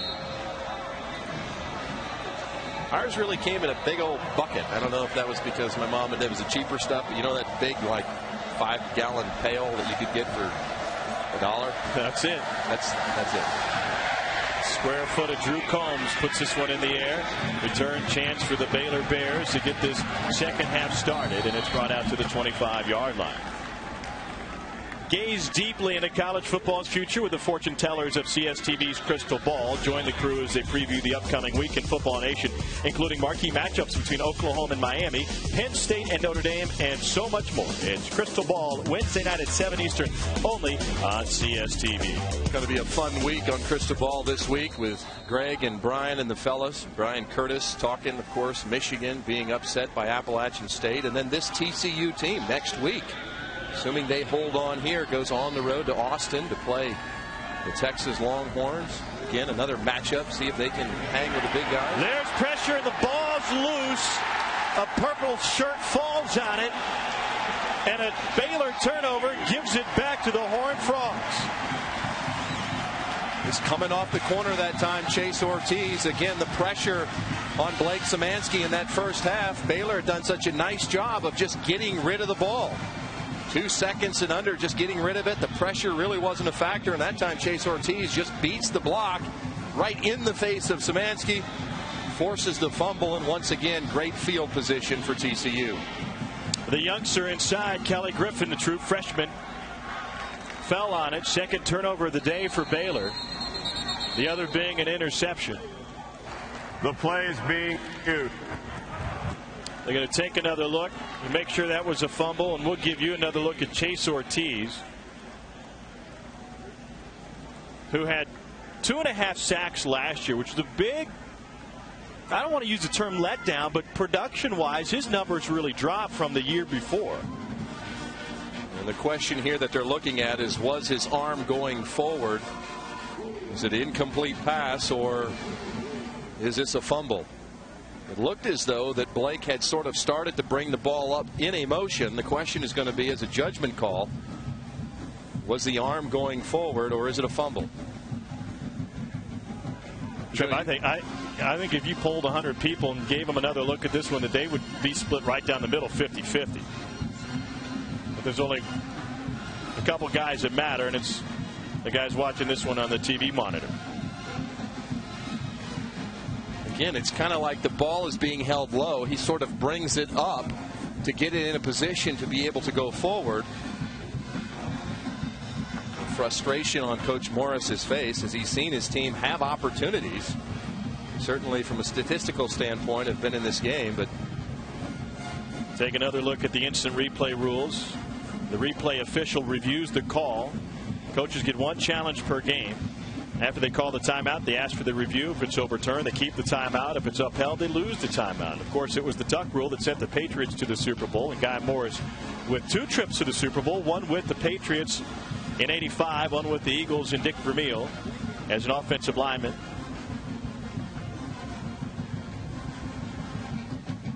The decision made in the booth, not on the field, when it comes to instant replay. We talked about it earlier, Trev. Guy Morris and his coaching staff and his players have put a lot of stock in the outcome of this game. Their schedule isn't necessarily tough on the front end of the season outside of this game. A win, they could easily start 4-0. Even with a loss, they could get out of the gates 3-1. But this is the game, that the date that they had circled all through the fall and summer.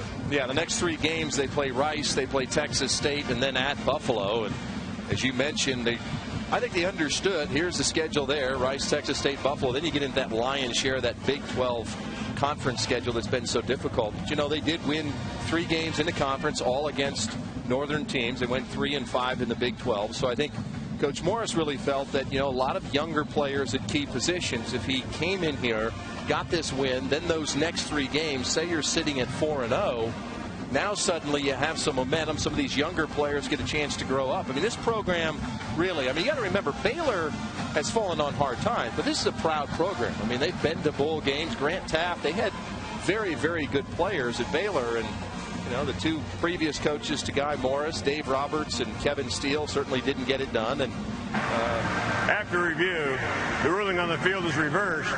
The ruling is an incomplete forward pass. It'll be Baylor's ball, 2nd down and 10 from the 25. Please put 14:53 on the game clock. 14:53 on the game clock. I'll tell you what surprises me about that call, Trev, is it was ruled a fumble on the field. And by definition, they have to have indisputable video evidence. I didn't see anything indisputable. I thought the call could go either way, but it was ruled one way on the field and then reversed. That's a great point, Tom. I absolutely agree with you that the replay is supposed to be used if you have video evidence that clearly shows that the call on the field was wrong. That's when it's reversed. And like you said, you could watch it 100 times and you could call it either way.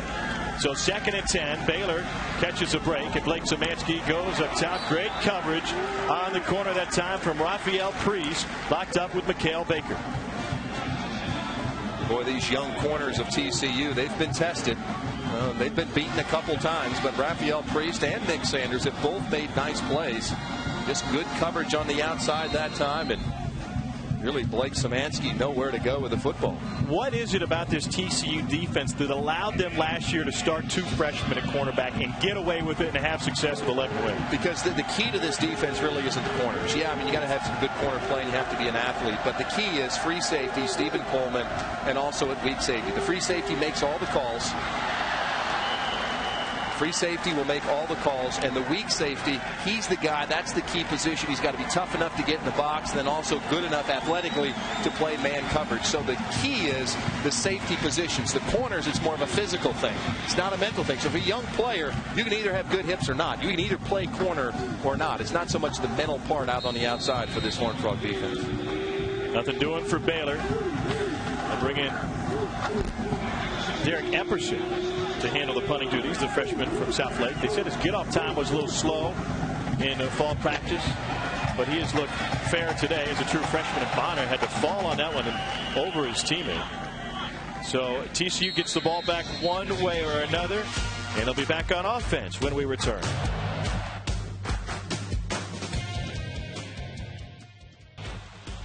$14-0 TCU on top of Baylor from Panther City here in Cowtown, Fort Worth, Texas. And maybe they found a new hero here in Andy Dalton, the redshirt freshman out of Katy, getting the start today. Just 19 years old. Played in his last game before this one was at the Division II championship game, high school championship game at Texas Stadium in front of 40,000. The 5A Division II championship against South Lake Carroll. Coach Patterson told us at halftime, Tom, that he was a little concerned about some of the pressure that his young quarterback is seeing. And, you know, Mike Schultz, the offensive coordinator, said, look, I know Larry Hofer, the defensive coordinator at Baylor. I've known him for 25 years. He understands we have a young quarterback. He will show him some different looks. So that time, TCU rolls out Andy Dalton, try to stay away from pressure. Aaron Brown will not return. There's a flag on the play, and so Justin Watts gets the carry. And you know, we asked the question earlier, Trav, is this TCU team good enough to bust the BCS, be a Boise State, be a Utah? Holding up, number 64, 10-yard penalty, repeat second down.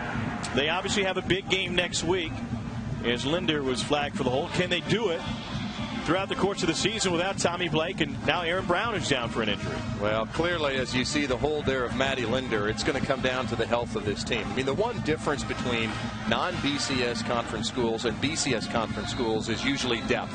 And Gary Patterson has talked openly about, for us to be good, we need to develop our 2s and 3s. And so if you don't have a player like Tommy Blake, if you don't have a player like Aaron Brown, those are the preseason Mountain West Conference Players of the Year.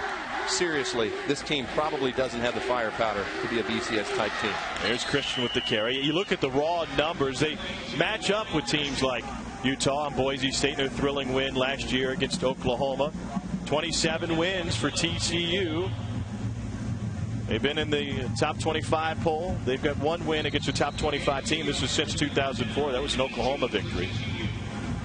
So clearly TCU is on par with those programs. I think there's another Mountain West school that sort of is on that cusp, and I think that's BYU. I think that Bronco Mendenhall has done such a terrific job there as a head coach. I think they're another school to look at. But I think it's really a health issue. I think Andy Dalton has answered a lot of questions as Baylor looks again to bring some pressure, showing those linebackers looking off wide receivers, finding another open one is Andy Dalton. And Christian with the catch again. They seem to back off the pressure, and Dalton now looking at a 3rd and long, or pardon me, it'll be 4th and 18, and they try to bring the punt team on. And I think the other thing that Gary Patterson's going to be really concerned about is they have 23 carries in this game for 78 yards rushing. Let's remember that offensively, this was the 9th rushing offense in college football last year, averaging just under 200 yards, going against what many people thought was a fairly weak Baylor defense. So some work that needs to be done in terms of that offensive line and running game. And clearly, if Aaron Brown's out, that's a whole new dimension. Eric Wash has averaged 48 yards a punt. There's a flag again. This one taken by Bennett, and Bennett gets tripped up, can take it out to the 23, and that is all. And we'll wait and see what the flag is for after another good kick from the senior Derek Wash.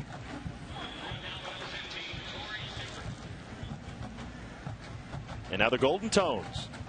Offside on the defense. Number 20. Penalties declined. First down.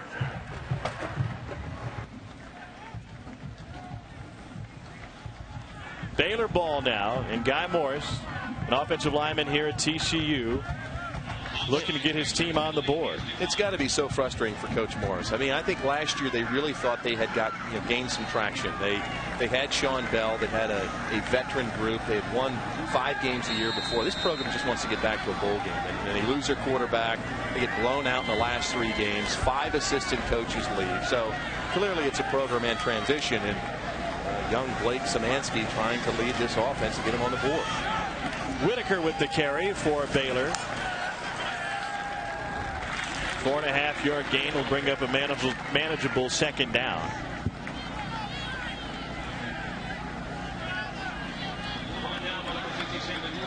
Let's face it, Baylor plays in one of the toughest divisions in football. We talked about injuries to TCU. You're still not seeing Jason Smith in the game at left tackle. You have Chris Reisenbach, big left tackle right there, in at left tackle. If Baylor is going to be able to compete in the Big 12, they're certainly going to need Jason Smith. Another great coverage play by that TCU secondary. That time it was Nick Sanders, a sophomore to Kilgore, had 3 picks last year. Our game summary: Tommy Blake has not dressed today. We have not seen him on the field. The quarterbacks have been effective, if not, they haven't done anything super, but you consider they don't have much experience. And then Aaron Brown left the game after the first quarter with a knee injury. And add to that what Trev just said, big left tackle Jason Smith from Baylor is out of the game. Last year, Baylor was heavily criticized when several of their players went down in the second half with cramps.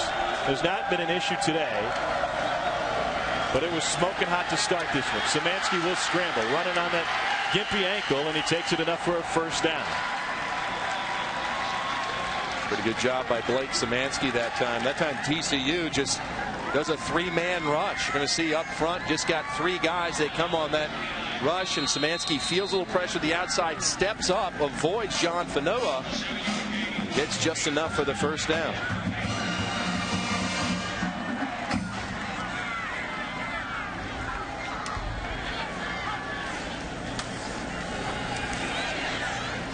Pass complete for another Baylor first down. Another grab for Justin Fenty.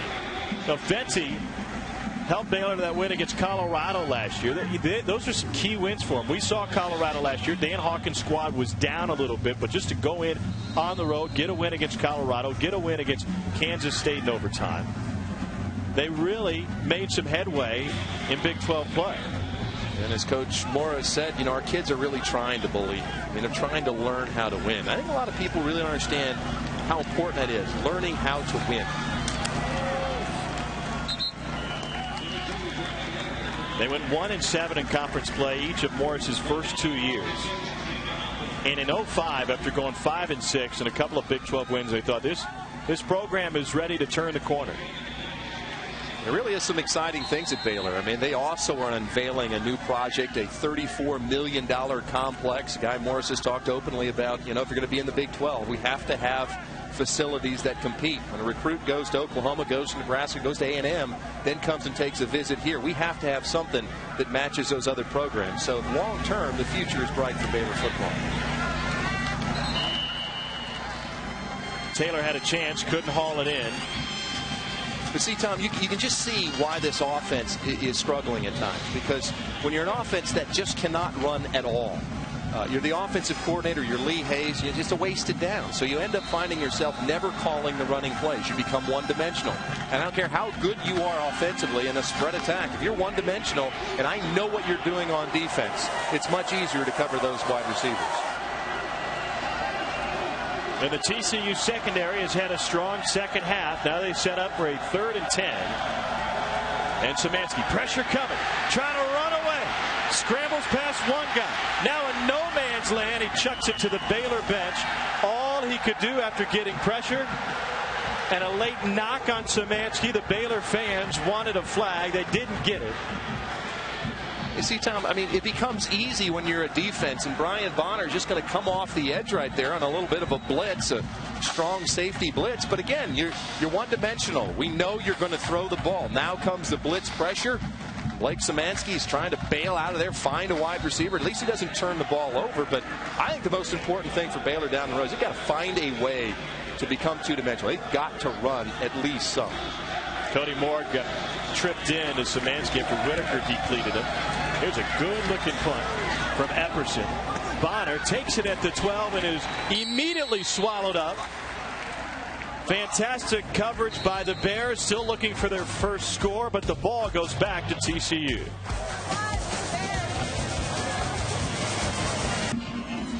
Baylor didn't score a point in their first matchup with TCU. It ended in a scoreless tie in 1899. They haven't scored a point here. Guy Morris has put a lot of emphasis on this game. What happens, Trev, if they can't find a win in a game where they're wearing dog tags for? They break every huddle, calling to beat TCU. And they go into Rice next week, which is a winnable game, but it's no gimme. Well, I think that's the danger, and that's why a lot of coaches really go out of their way of not trying not to make the focus on one game. I mean, it's a whole season. Let's face it, TCU, although a very important game for Baylor, they're not in the Big 12. It's not a conference game, but they have placed so much on this. So the question is, how will the players respond? It's still 14-0. There's still plenty of time in this game, but from a confidence standpoint, they've placed so much into this game. Well, if everything goes well, it can be a great starting point. The Bears have lost their season opener 4 of the last 5 years. But that one time they did get the win was in 2005 when they won against SMU and they started the year 3-0. It can be a springboard. But, boy, it's a high-risk, high-reward play. Well, let's point out the fact that Guy Morris is a really good football coach. I mean, this is a difficult place. I mean, in 11 years of the Big 12, this Baylor program's 11-77. Trying to set up the screen. They get a yard out of it. And I can tell you what, this Baylor defense continues to fight, continues to fly around the field. And I mean, you're certainly seeing the effort from his team, although they're down 14-0. It's certainly can't complain about the kind of effort they're putting on the field. But going back, I mean, again, it's a program that's fallen on hard times a little bit. 11 years of the Big 12, but you know, they did win 3 games against the Big 12 last year, but they're 3-52 versus the South in those 11 years. Game after that one, and that's a great point because TCU has more wins against the South in that time than Baylor does. Well, we continue with our stop in the Lone Star State. Late tonight as UTEP plays host to New Mexico at 10 o'clock in a rivalry game. Lobos have their high-octane receiving core. Is it enough to get by a Miners defense that returns 9 starters? It's another Football Nation showdown only on CSTV. And a couple Texas natives. Brian Jones out of Lubbock. Carter Blackburn out of Kerrville will be out to have the call from the Sun Bowl. And the Sun Bowl was a place where TCU turned its program around. Years ago, they finished 6-5. They thought we were done. They had the equipment packed up, ready to go, and all of a sudden they got a late call from the officials in El Paso wanting to come out and play in the bowl game. Szymanski finally ran out of bounds, and they drew USC in that game. And they came out and they won it in an upset victory, knocking off USC in the Sun Bowl, and that is really all it took to get. We've talked about a lot. It takes a great coach to be in place.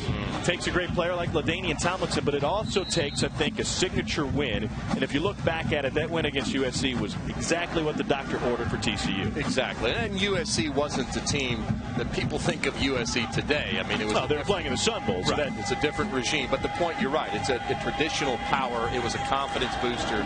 It was where the players knew that they had a chance to compete at the elite level. Here's a Baylor first down. Fenty with another grab. Takes it to the 30.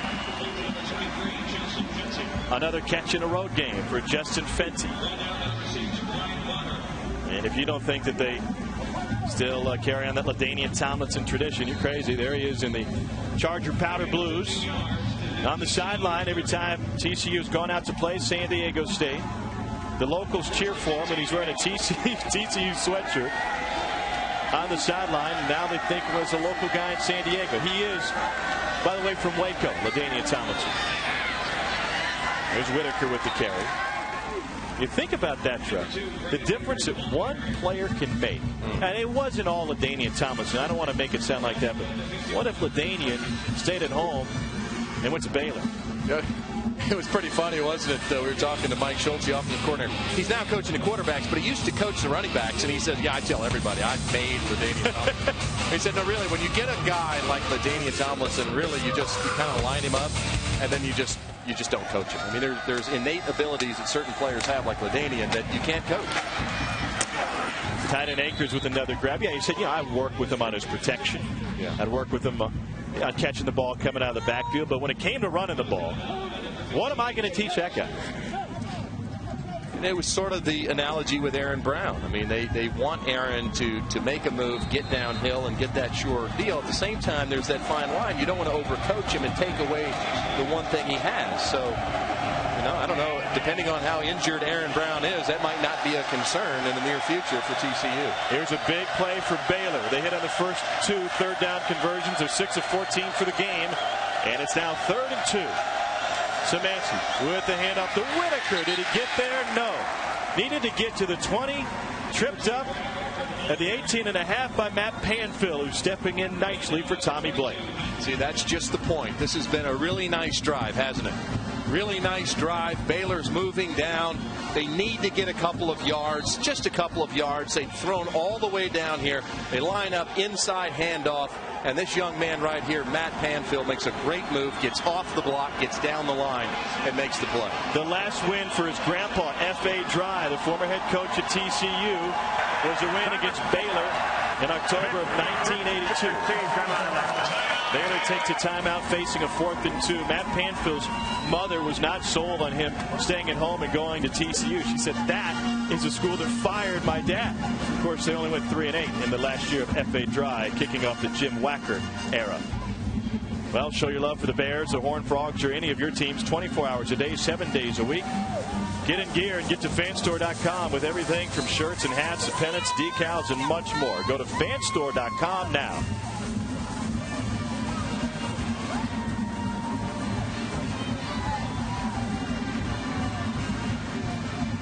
14-0, TCU leading Baylor.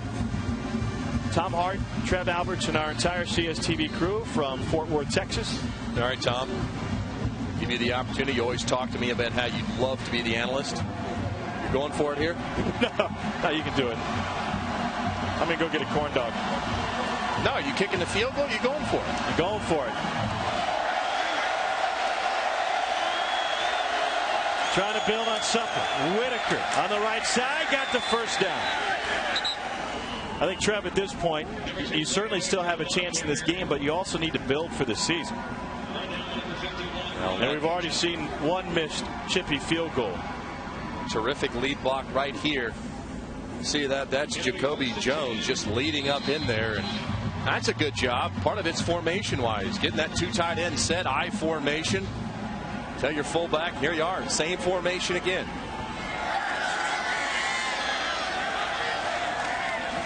And so the boot. Here goes Szymanski. Trying to outrun the man on the corner. And what a great open field tackle by Torrey Stewart. Stewart came out of spring ball, number 1 on the depth chart in front of Rafael Priest. After closing the season strong last year with a pick in each of the last 3 games. Just a real nice job of staying at home, beaten initially, and I like to call that time I formation, show him that bunch, big power set, show the little fake and get Szymanski again, mobile guy on the outside, but I think a lot of people misunderstand or miscalculate the speed on this TCU defense.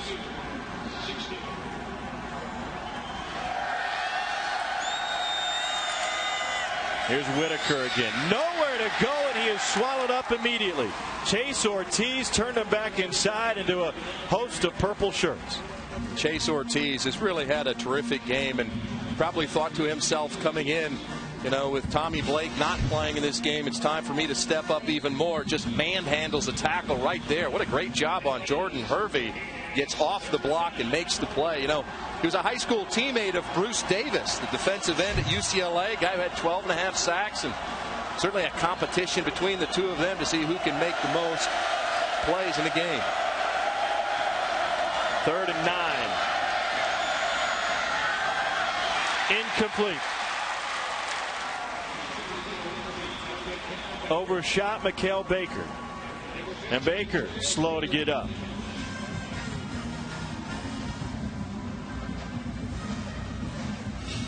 They got 1 4th down, and now they're kicking on this one. Looking left the whole way. Szymanski knows where he wants to go with the ball. Again, tries to fire it in there. Ball sails on him just a bit. Mikael Baker can't come down with it. Shea Brewster missed his first attempt. 10 of 14 in high school, and this one is short. Did somebody get a hand on that one? Talking with Guy Morris this week, he said, I like what Shea's doing. It's a challenge to turn your kicking duties over to freshmen, but he was banging him through from 47 all week. Kick was as bad as his haircut. Well, again, as we've talked about, here's a Baylor team that finds himself down 14-0, but statistically, again, they have more total yards than TCU. 258 yards of total offense on 60 plays. TCU 210 yards, averaging both a little over 4 yards per play. So, again, it's missed opportunities for this Baylor defense. Pardon me, Trev. Another carry for Ryan Christian, the sophomore. Been a wide receiver. If you're TCU, you're worried about not having Aaron Brown. Justin Watts certainly looks serviceable in a reserve role, and so has Christian, who brings the speed element to the backfield. Yeah, he really does. I mean, he's a guy that's got some vision, some cutting ability, hits the hole, but again, clearly not the player that Aaron Brown. I think one thing, too, Aaron Brown did such a great job. Gary Patterson told us he's probably the best wide receiver we have. So not only your best running back, but might be your best wide receiver. 2nd and 8. Look at what TCU did last year in terms of Mountain West yards per play. Second only to BYU in their big offense with John Beck, who was slinging it around. 6 yards a play. And it was an offense really that grew, as we talked about earlier. It sort of grew as the season went on. But they stayed healthy for the most part. I mean, Ballard had a few injuries, but for the most part, during the lion's share of their season, they played healthy. Aaron Brown was healthy, as we talked about tonight. Some injuries really affecting what this offense can do. Dalton, incomplete on a 2-man route. Couldn't find his wide receiver Jimmy Young that time. I guess those are the kind of plays you like to set up your freshman speedster with on occasion. Well, and that's what Baylor's doing now. If they're getting TCU in predictable 3rd and long situations every single time, they are bringing more people than TCU can block. They're bringing pressure, trying to make Andy Dalton make a quick decision. So far, he's done a pretty good job of not turning the ball over and not forcing bad decisions. Come after the punt. They don't get it. Bennett has a guy on him unblocked. Shakes him. Gets a block, and then we'll take it for a couple more yards, but not much. Baylor takes over again, still looking for its first score of this game, trailing 14-0.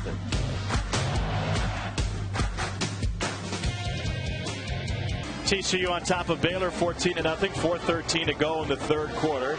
See if Baylor can move the ball, as they've done pretty well between the 20s, Trev, getting up and down the field. They just haven't had success in the red zone. A couple of missed field goals,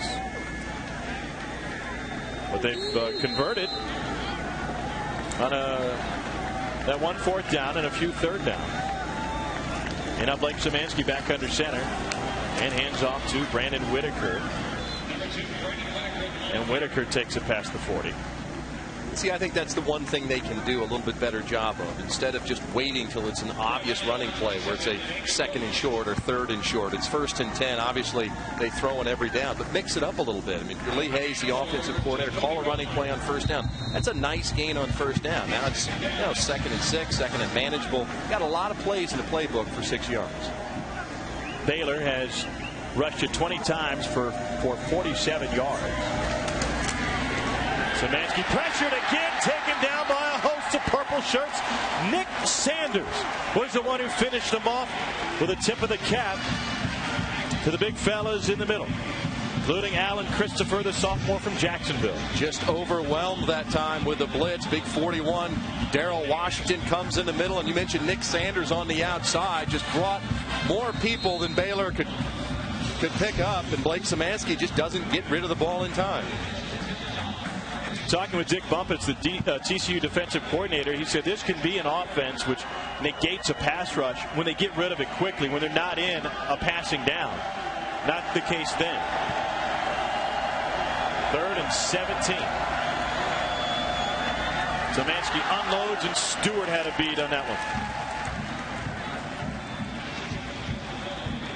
See, that's just so difficult. You're 3rd and 15, and that time TCU just sits back in his zone. They had their middle linebacker 25 yards deep, nothing in the middle of the field. And again, it's been about missed opportunities. This team will move the ball, finds himself in a decent position, and then suddenly gives up a big sack, and now it's 3rd and long, and you're forcing your quarterback to throw a 35-yard out. Doesn't have the arm for that. Lucky it wasn't picked off by Stewart that time. Remember, Bonner had the big return in the 2nd quarter, a 64-yard return that set up a touchdown. He'll have time to bring this one back. Couple of moves at the outset, and Bonner with another strong return takes this one to near midfield. This is a 14-10 ball game. It's a 2-score game, but Trev, it feels like it's about 35 zip. It does. It feels, TCU has clearly been in control of this game, and yet 14-0 is 14 points. You look statistically, again, as I've mentioned, it's just that Baylor's done things to hurt themselves in crucial times. TCU has taken care of and capitalized on Baylor's mistakes. Football Nation is coming up next with the most up-to-date news and scores. Your chance to get caught up with everything in college football today. Marcus Brock with the reception. Gain of 5. Brock 3 catches last year, 2005, took an injury redshirt season. That's his 5th catch of this game today, leading receiver for TCU. Christian has a pair of catches. 5 others have 1 catch apiece for the Horned Frogs. Big, strong carry by Justin Watts, 5'10", 195, and a full head of steam going thanks to that line. Guys like Lindner, Schluter, and Montgomery. Really, Tom, I think when Justin Watts goes back and looks at the film of this play, he'll realize that if he would have got off the backside of Linder that time, he got a first down, but they would have been a much bigger play. Linder had pulled around, was in perfect position, and Justin Watts, rather than following his block, cuts it back inside, gets the first down, but gave up 5 or 6 more yards. 1st and 10. Here he is again, and he's met and dropped by Antonio Jones. Antonio Jones for Baylor started the first 3 games of the year last year, finished with 44 tackles on the season. And that's the first time we've seen him tonight playing behind Nick Moore at the weak side linebacker. This Baylor team has a couple young linebackers, Earl Patton and Chris Francis. Chris Francis, the son of former All-SWAC James Francis at linebacker, so depth at linebacker in the future for Baylor. First down grab, depending on the spot, for TCU. And Walter Bryant, the junior, from San Angelo.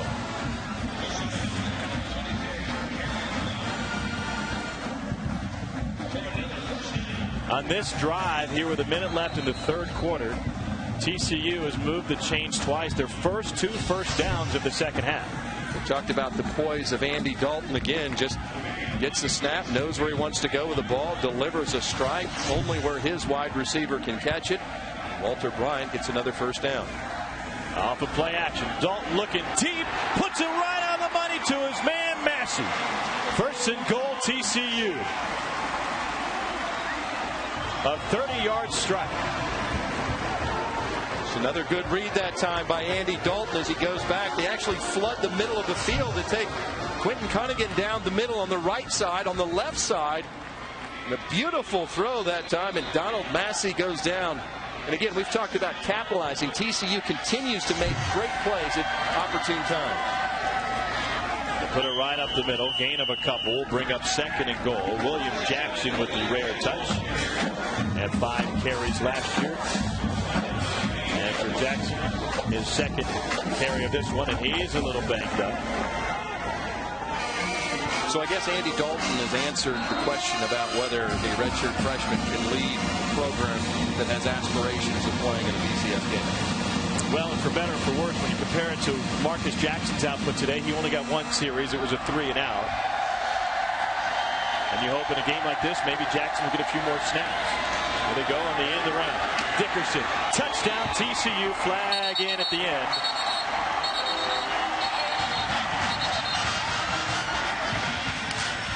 Probably bringing this one back on a hole, indeed. Holding on the offense, 92, 10-yard lead, 2nd down.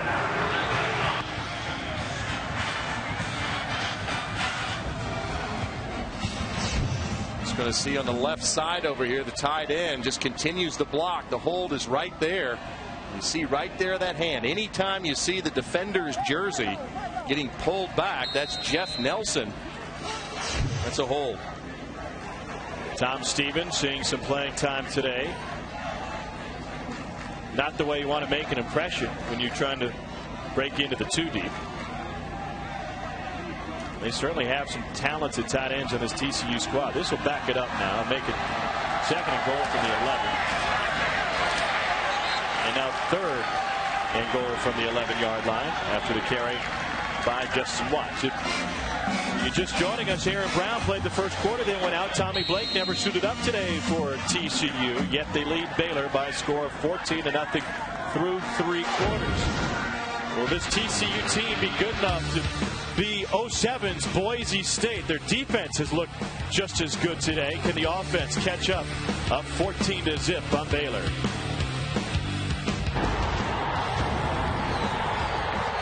Couple of second quarter scores for TCU, the only points we've seen today. But if you're a defensive fan, this has been absolutely your kind of game as the Horned Frogs pitching a shutout here as we get started in the fourth quarter.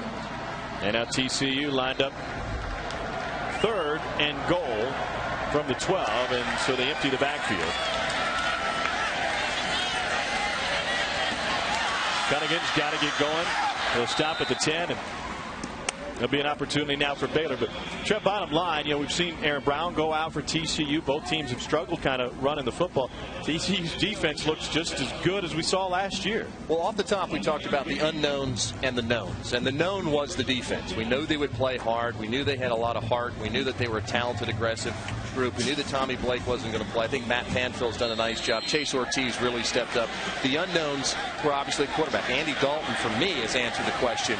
I think the other unknown, as we talked about, was Aaron Brown. We didn't know he was going to get injured, but this running game, which they focus on so much, has not answered the call tonight. So obviously that has to be a concern for Gary Patterson. Chris Manfredini missed his first field goal. Bangs that one through, and TCU is up 17-0 now as a senior from Colleyville, who transferred from Cincinnati, answers the call to start the fourth quarter. Manfredini developed a workout regimen trying to add some strength to his leg, and he called it the throw-up workout. Basically, I'm going to go as hard as I can, and if I lose my lunch, that means I'm doing my job. He added 5 yards to his distance. Last year, the short distance specialist, his long was 47, but missed on his first attempt today. I guess when you're a team trying to get your way into a BCS bowl, trying to hold on to a top 25, if not a better ranking, you need all facets of your game to be in stride, not just the defense. Certainly do. And like I said, I think for the most part, Coach Patterson's going to be pleased. I mean, he's one of those perfectionist type coaches. He goes back and watches a film. I think there were some breakdowns, protection offensive wise. And I think he really thought that his offensive line was a real strength. I think they still are. But some miscommunication. So you learn so much about your team and weaknesses that they'll work on before next week when they go to Texas. That kick will go out of bounds off the foot of Drew Combs, but Gary Patterson told us he had no problem kicking it out of bounds, giving it to him at free kick out of bounds. Kicking team. Ball be placed at the 35-yard line. First down. Talking about TCU's defense, and once again their strength, getting pressure to the quarterback. Well, it's a blitz package, but it's also just good, solid play by the front four. That time pressure is Chase Ortiz off the outside. Then you get the blitz. You hold it 1 second too long. It's another sack for this TCU defense.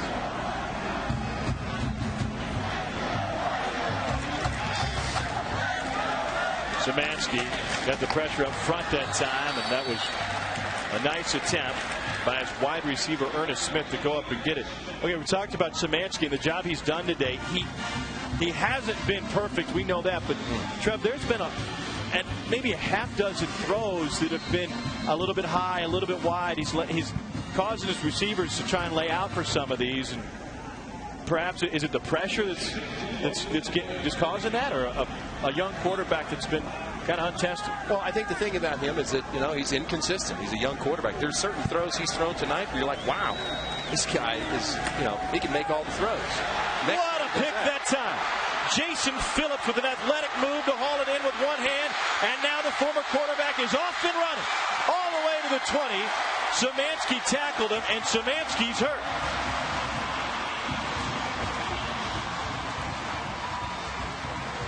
Jason Phillips was a fullback in high school, a quarterback, a deep snapper. Szymanski wasn't the only bear to go down. Szymanski has gotten up and left the field, but somebody's still hurt. Look at this play.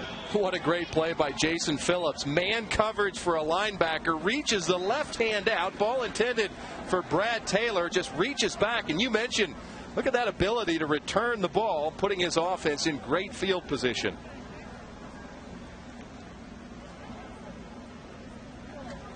Zemanski laid on the turf for a moment before getting up on his own power, heading back to the Baylor sideline.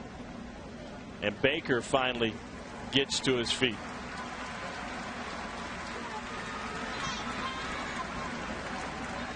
You see, Tom, as part of that defense, rarely will you have linebackers that are athletic enough. And that's why Gary Patterson takes guys who are quarterbacks or running backs, brings them over to defense because they're athletes. He says, look, I can teach him how to play linebacker. There's a guy playing man-to-man with Brad Taylor, who's 6'3", 230, gets way back deep into the zone, intercepts it with one hand. Very athletic play for Jason Phillips. Phillips ran the offense at Waller High School. Before the snap, false start on the offense, number 87, still first down. Well, TCU has had an opportunity now to get in some second and third string guys on the offense, but they keep Andy Dalton in the game at this point. And I'm sure Gary Patterson wants Dalton to get as many snaps as he can, not only for his practice, but so the quarterback, so the coaches can break this guy down. What's he doing well? What do we need to work on?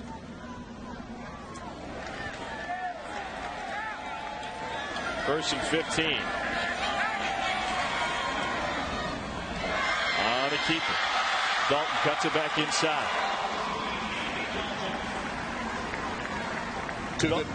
Sorry, Tom. Two good blocks that time. Right guard Giles Montgomery just pulls around to the left. Then William Jackson leads up in the hole, gets a defensive end. And Andy Dalton just a nice job of reading those blocks. Again, an efficient offense. Not trying to get 6 or 7 yards, but a nice 4-yard gain there for Andy Dalton.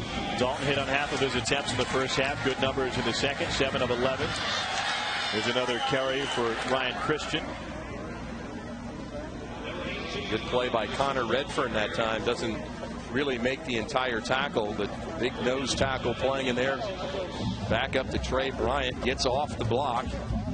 At least slows down Andy Dalton, giving this Bear defense a chance here at 3rd and 4. Connor Redfern, you mentioned, backing up Trey Bryant.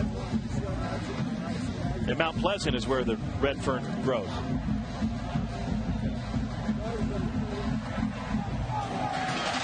Third and short. Dalton throwing his back foot. Finds his man. Out of bounds at the 3. No, touchdown. Dickerson takes it in. Irvin Dickerson got his chubby ankles into the end zone. They call him Coop. Apparently he's a dead ringer for Mark Curry, the former star of Hanging with Mr. Cooper. But what a great job that time by Andy Dalton. See, the little things, the intangible things that Gary Patterson and this staff saw in him in the summer. The wide receiver wasn't open. He didn't panic. He bought time, stepped back and to his right, and found an open Irvin Dickerson for another touchdown. Dickerson was a state champion in the hurdles in high school, and he jumps his way into the end zone. We've got a flag on the kick.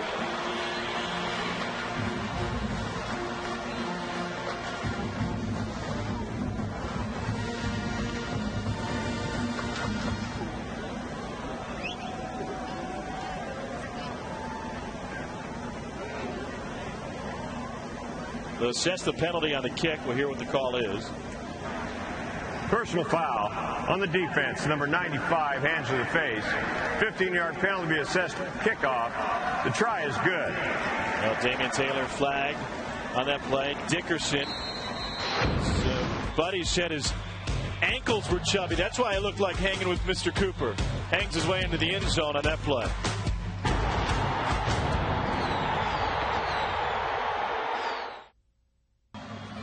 (24-0) TCU. Drew Combs handles the kickoff duties for TCU. I think he stole Tom Dempsey's shoe. He's a straight-on kicker, and that left foot will go straight into the ball instead of soccer style, and it's a square-toed shoe. Wonder where he found it. Did Sammy Ball wear those shoes back in the day? That's as straight on as you get, folks. You just don't see that anymore, and he's strong enough to pound it into the end zone thanks to the penalty. Combs offensive lineman and quarterback back in his high school days. Take a look at this touchdown. Yeah, back to the touchdown. Here's Irvin Dickerson. He's going to go in motion right there. And I just want you to watch Andy Dalton. Now, this is just a small thing, no big deal. But he's a redshirt freshman, and the poise that he showed there, felt a little pressure from the outside, didn't panic, didn't step up into the pocket, bought himself a little extra time. They call that pocket awareness, Tom, where you find a little pressure, find a little space, wait for your receiver to get open, and he hits Irvin Dickerson in stride, and it's a touchdown for TCU. You know, it's been over years since Dalton took a meaningful snap in a game. And I wonder if that pocket awareness is something that's tough to recover after you spend a year as a third-string quarterback, maybe working with some scout team where it doesn't matter if you get loose anyway. See, just innate, you think? I think it is, Tom. I think that some players have the ability and they just understand. I mean, you've seen them interview greats in the NFL like Dan Marino or John Elway, and they'd say, well, did you have this internal clock? And no, I mean, they're not standing there going 1,001, 1,000. I mean, they feel pressure. They don't have to see it. They know it. They feel it. They sense it. They move around. They find an open space, an open lane. And Andy Dalton, certainly not comparing him to Dan Marino at this point, but he seems to have some of those intangible things. Well, Blake Szymanski won the quarterback job for Baylor, one of 4 guys who saw significant time, including Michael Matchin, Tyler Beatty. The offense for Baylor not moving the ball into the end zone tonight, yet Szymanski has taken every single snap. Would you expect that in a game like this as you see his numbers? Well, I think in talking to the coaches, you know, Lee Hayes, the offensive coordinator, talked about Tyler, and he's a young quarterback, and kind of felt like after he took all of those. Remember, he told us the first 5 periods of their practice, they're throwing every time. These quarterbacks will throw 450 balls every practice. Szymanski now taken off, steps out of bounds at the 36. Gain of 2 on the play will bring up 2nd and 8 for Blake Szymanski. And I think they sort of felt that Tyler Beatty, although really talented, did well, but as they had him more in this offense, he took more and more reps. His arm got tired, started physically to wear down a little bit. So I just think that they think that Blake Szymanski's the right guy. Tyler Beatty with the Baylor ball cap on. Blake Szymanski's brother is a baseball player. B.J. Szymanski's in the Reds organization, and that was a near pick. And it was setting up to be a nice week for the Szymanski family because B.J., playing in the Florida State League, had a great night Wednesday night. 4 for 5 with a career-high 5 RBI against Fort Myers, playing for the Sarasota Reds. That was nearly the 3rd pick of the game for his brother Blake. Nice break on the ball by Stephen Hodge that time, and this comes up and actually could have been picked off as well by Stephen Coleman. I talked about this I mean, it is so fun, Tom, playing defense when you're playing against an offense where you know exactly what's going to happen. As Alan Christopher comes off with an injury really that TCU simply cannot afford. Tommy Blake not playing in this game. Obviously, Matt Panfill got the start, but Alan Christopher was backing up both sides. Now he limps off, but the point is, as a defender, especially as a defensive back, there's really no threat of a run. You're just jumping routes. You know, it's a lot of fun to play football against a one-dimensional offense. They won't get that next week in Austin, that's for sure. 3rd and 8.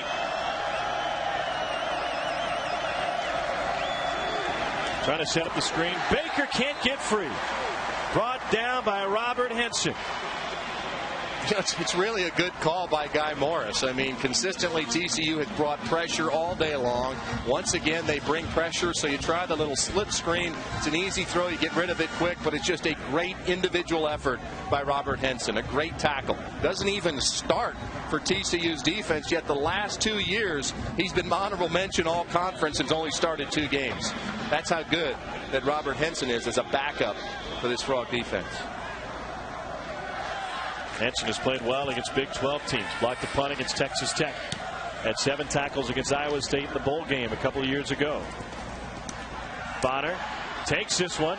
Slips by one guy. Can't get by the second. And finally brought down after a couple of yards on the return. 24-0.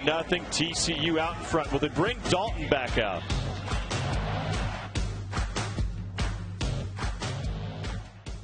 TCU on top of Baylor by a score of 24-0. 4th quarter, 11 minutes to go. Both teams using young quarterbacks. Andy Dalton, the redshirt freshman. Blake Szymanski, the redshirt sophomore. And you look at their production today, and 216 yards for Blake Szymanski, but 2 picks.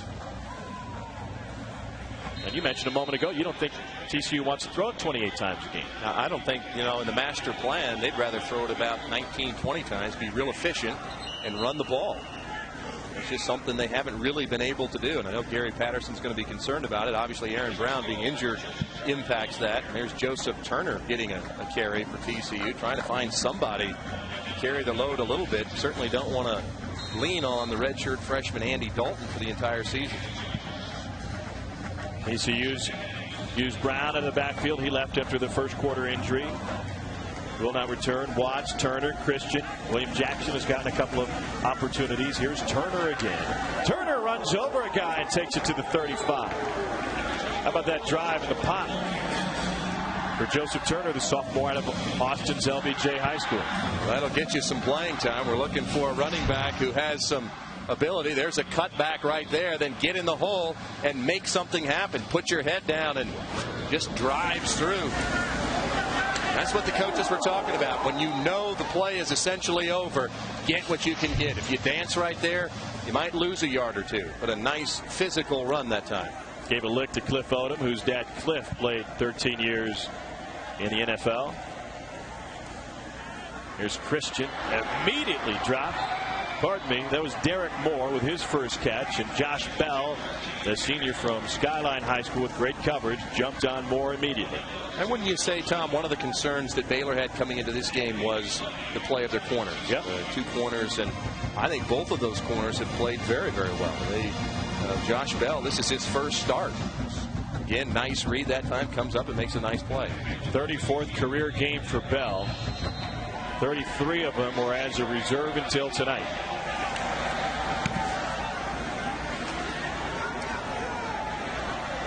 Bennett trying to get past three purple shirts. Will take it to the 40. And Joe Bennett with a nice return. Here's a guy who hadn't returned a kick all of last year. So 9:01 to go. And Baylor will trot Szymanski back out there again. So the lights are on here. They'll be burning bright tonight in El Paso. Our Lone Star Saturday makes another stop in West Texas tonight when in El Paso, when UTEP plays host to New Mexico in a rivalry game. It's another Football Nation showdown only on CSTV. Mike Price and his sons at the helm of that UTEP program. And New Mexico doing without Bob Toledo, who moved on as a coordinator to take over the head job at Tulane. Underthrown, intercepted. Nick Sanders hauls it in. You see, Tom, an offense like this, play intended for David Geddes down the sideline, but an offense like this, high risk, high reward type of deal. And, Szymanski goes back, he gets the one-on-one that he wants, and just underthrown. And these corners, Nick Sanders jumps up and makes a nice play, but suddenly you're a defensive player. Been in this situation, you're on the field, you're fighting, you're scratching, you're trying to get off the field. You finally get off the field. You go to the sideline, you grab a drink, you look over, and your offense is just thrown on the first play and interception. It's demoralizing. So it's a good offense. It's an offense, obviously, that works. It's a Mike Leach offense. It's worked at Texas Tech. The problem is if you don't have the players to execute, it's very difficult to run. Another carry for Joseph Turner. And TCU be content to choke away that clock here in the fourth quarter, up 24-0. And Szymanski, I think, has had a frustrating day, even though he's been relatively efficient moving the ball for Baylor. And how do you feel, Trev? You got Szymanski, who's thrown 3 picks today. How do you feel if you're Beatty or you're Michael Matchin and you see a guy come out and while he's been efficient at times, has been very inconsistent? You certainly do hope for some time as Turner stays in bounds and now cuts it back and takes it all the way to the 40. Jordan Lake, the sophomore out of Houston, finally brings him down. I'll get to that, my answer to your question in a moment here, but it's just a nice play on the option. Andy Dalton reads it perfectly. He's hit by Jason Lamb. Nice pitch, gets it outside to Joseph Turner, gets down the sideline. Again, showing the versatility of this offense. We've seen Andy Dalton in the shotgun, moved him around, throw it vertically down the field. Next thing you know, you got to defend the option. Assignment football, very difficult for the defense in a 27-yard gain for TCU. But back to your question, Tom, I think the problem is you get to fall camp Substitution infraction on the offense. 5-yard penalty. Still first down. You get to fall camp, and every player in every team across America, as they were prepared, all 119 teams, every guy wanted to be that guy, thought they could be that guy. They were fighting for positions. It was an open position on virtually, you may not have heard about it because they're not a high-profile position, but you watch the game, it doesn't turn out in your favor.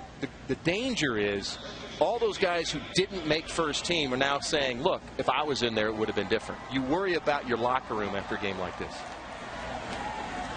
Christian changes direction. Dalton there to block for him. Got a good block. Got a cut block right at the line of scrimmage. And the tackle made by Brandon Stiggers. Stiggers had the fumble recovery in the first quarter.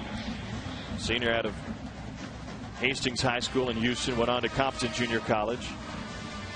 You see, one of the things, too, Tom, I don't think that people talk about enough is that there's so much of a difference between practice and how you look until when you get into a game. And so guys who you thought were going to be really good, they were non-factors. They didn't show up. Guys who you didn't think were very good, come game time, they turned it on. So coaches learned so much about each player and their team in the first game. That shot is on the money. Another first down for TCU, and Dalton finds Jimmy Young, and there's a combination that could be moving the chains for some time here in Fort Worth. Well, and I can tell you, if I'm Gary Patterson, I don't think you possibly could have expected the day that Andy Dalton is having. I mean, he's having to carry this offense by himself because of the injury to Aaron Brown, because of Baylor's defense doing a very nice job slowing down the run. Andy Dalton, 17 of 29, no interceptions, 187 yards, and a touchdown. Gary Patterson just pointed up, so we got to move that clock. Get that clock rolling. The next score doesn't matter as much as time remaining matters. Well, I think the one thing that does matter is TCU goes forward. Let's assume they continue to do well. Let's say they pull off the miracle. Let's say they go on the road and beat Texas. In the end, ultimately what's going to come down is if they're fighting with a team like Oklahoma or they're fighting with somebody, they're going to look back to certain games. And if Baylor struggles this year and wins one ball game or none, it's important that win and that score, people will forget this game, but they look at the score. A big lopsided victory obviously is in TCU's favor. Point of contention with that last comment, though. You referred to it as pulling off a miracle if they're to go down in Austin and get a win. It certainly would be an upset, but this is the same team that went into Norman and beat Oklahoma. This is the same team that has piled up 11 wins 3 out of the last 4 years and been to numerous bowl games. They know how to win. Would you classify it a miracle? Yeah. You would? A miracle, especially considering what just happened tonight. Aaron Brown, he's not playing in this game. That tells me there's a very good chance he doesn't play next week. So you got a redshirt freshman quarterback on the road, first time in that stadium. We don't know about the situation with Tommy Blake. We don't know where he stands. Will he play in the game? He's certainly not going to be the same player. Hasn't practiced much. TCU fans looking forward to that trip to Austin would love to make the drive down, thinking we've got a legitimate chance to pull off a big upset. I'm certainly not saying they don't have a chance to pull off the upset. I'm just telling you that going on the road to Austin, sure, it's going to be. I think the best thing that happened to a bunch of teams across college football was what happened to Michigan today. You're talking about that's the best thing that happened to the favorites, because now all of a sudden everybody's eyes are wide. Exactly. You can tell those kids all you want. Guys, listen, you better look out for TCU. You better look out. But when they can point to the fact that Michigan was a top 10 ranked team and lost to a Division I AA school, this isn't Colorado on a rebuilding year like last year. This was Michigan. Manfredini on again. And good again for Chris Manfredini, but Manfredini is hurt, holding his left knee. There's a flag on the play.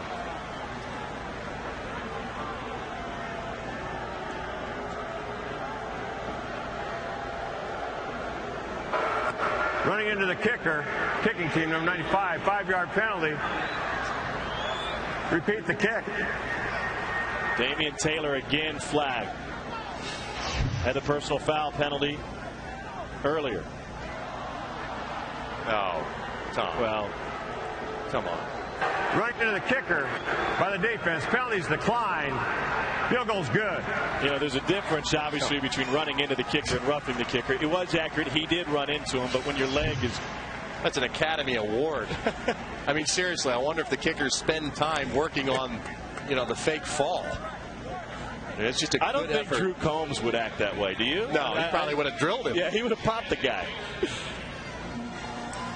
Now Manfredini takes a deep breath and heads back. We talk about TCU's goals for the season, and their goals change each and every year, but one constant stays the same. We have to have success in the conference. And you look at their pyramid that all the seniors signed before the season. At the very top, national champions. Below that, make it personal. Make these 4 games at the bottom stand out. Win at home, beat the odds, get to the postseason, go to a BCS Bowl and win, and be national champion. And obviously, Tom, the whole point of the pyramid is that you can't do anything at the top of the pyramid unless you lay the foundation at the bottom. So the most important part of that pyramid was that bottom portion where it was paying the price. You know, getting it done, your preparation, effort, being a physical team. And that's what you will always get with TCU. They will not beat themselves. They will be ready to play every single week. They will have prepared, and they will fight you for 4 quarters. And that's a difficult combination to always overcome. Chance for a return for Baylor. It is bobbled. Can they make something out of this? Out to the 22-yard line, and a nice return by McElroy after the initial bobble. Now we've seen Blake Szymanski take every single snap for Baylor. Now with nothing to show for it, 4:43 to go.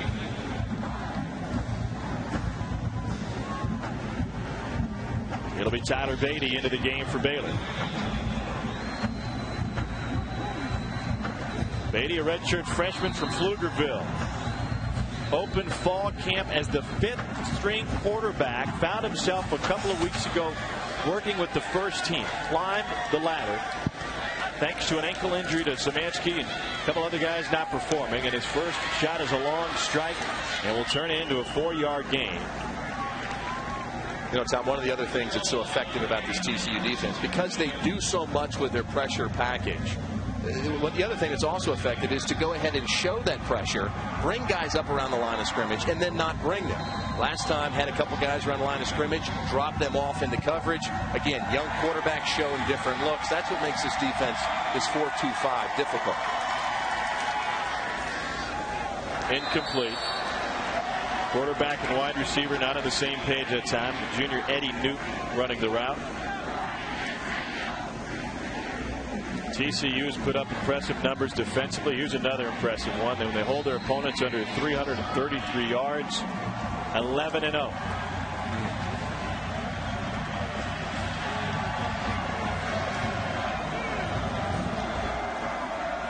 It just seems to me, and Mark Cohen is a great sports information director here with TCU, but any numbers you compile defensively are going to look fantastic. I mean, you could come up with points allowed, 17 points or less a game. They're going to have a winning record, if not undefeated. Well, shutouts are impressive. Well, Coach Patterson was upset about the number 3 scoring defense last year because they had 2 block punts that sort of got in the way of their statistic. They could have been the number 2 scoring defense last year. They were number 2 in total defense. NCAA football on CSTV has been brought to you by Sirius Satellite Radio. Hear the sports, talk, news, entertainment, and 100% commercial-free music you want. And by Under Armour. The advantage is undeniable. Plenty of time left in our stay in Fort Worth to go get Trev some handmade boots. I wish. TCU up 27-zip. Marcus Jackson comes off the bench to take the helm of quarterback. This is just his second series of the night. He went 3 and out in a second quarter series, and here he goes, showing off the legs, and he takes it down to the 40. Ball came loose. Baylor thinks they have it. The Bears pick up the first turnover of the game from TCU. Pardon me, the second. And a fumble at the goal line by Andy Dalton, and now Jackson loses the handle on this one. I feel bad for Marcus Jackson. Came in earlier in the first half and didn't move the team, didn't get to get back in. Now the game out of reach, gets in the games, works so hard, makes a nice move, good rundown, doesn't put the ball away and turns it over.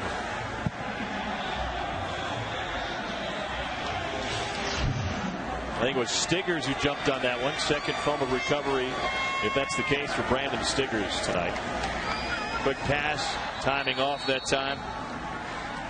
as Beatty misfires in his second straight attempt.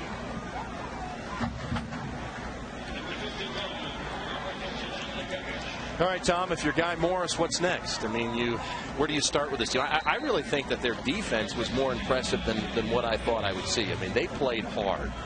Defense played hard. They did a nice job of slowing down the run. I think Andy Dalton simply made quite a few plays. I don't think you can blame the defense. I think the offense just bogged down in key situations.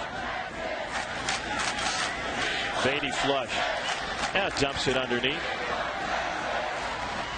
Bring up third and short. Stay with us tonight on CSTV between games, and coming up next, the most up-to-date news and scores are coming your way on Football Nation. Your chance to get caught up with everything happening in games around the country, all the latest information, highlights, and important stories. You'll find it all on Football Nation, your one-stop destination for all things college football.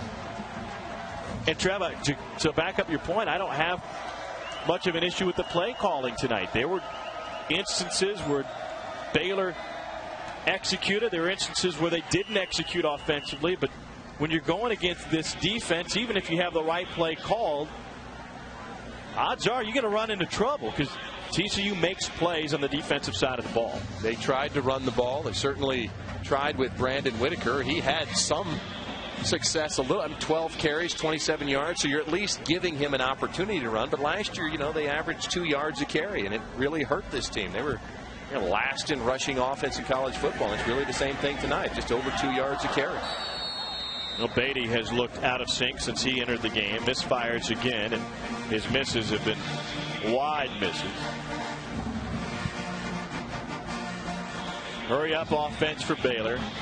Trying to find something positive offensively for Guy Morris and company. A guy who's a TCU graduate returning to town for just the second time here at Amon Carter Stadium. He was here as a fan for a game years ago.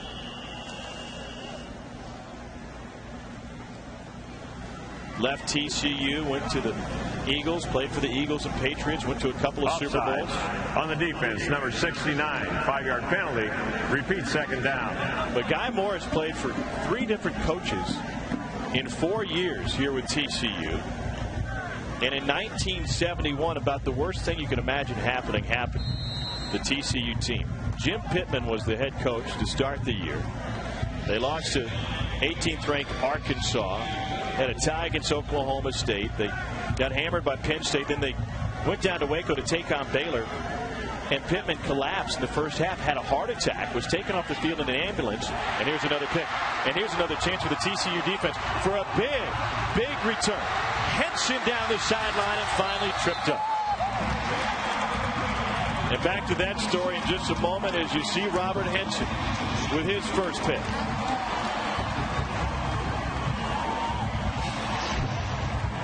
There's Tyler Beatty there, just feels some pressure, tries to force it in there. Never should have thrown the ball. There's Robert Henson just sitting and waiting. Again, just a terrific athlete. Almost gets over that tackle right there to take it to the house. But in this TCU defense, so active.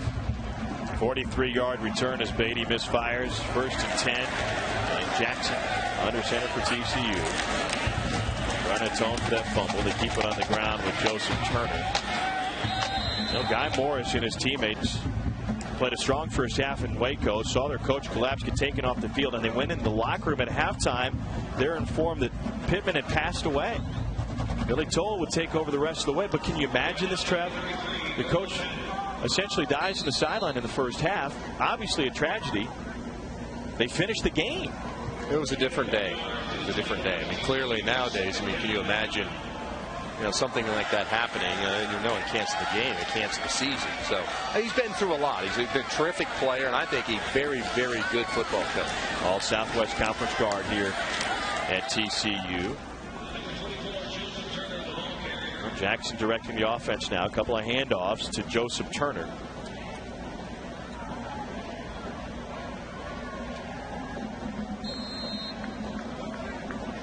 Morris's first head coaching job at the collegiate ranks was at Kentucky. Had been their offensive line coach and helped to turned that program around. And Kentucky has always been a tough place to win. Now they seem to be on the right track with a fantastic quarterback. But the Texas native had spent some time in the SEC at Mississippi State, then 2 years at Kentucky before coming to Baylor. It's so funny. You talk about all those Heisman lists, and Brian Brom with just a wonderful night the other night. He's certainly well on his way. Well, they don't really talk a lot about Andre Woodson, do they? No. I mean, here's a guy, maybe they didn't see the bowl game. I mean, one of the more dynamic players in all of college football. You just hope that he gets enough exposure. People can see truly how great of an athlete he is. What did he throw? 32 touchdown passes last year? Yeah. Over 300 yards in the bowl game. I mean, just really an accurate quarterback. Mobile, beat you in a lot of different ways.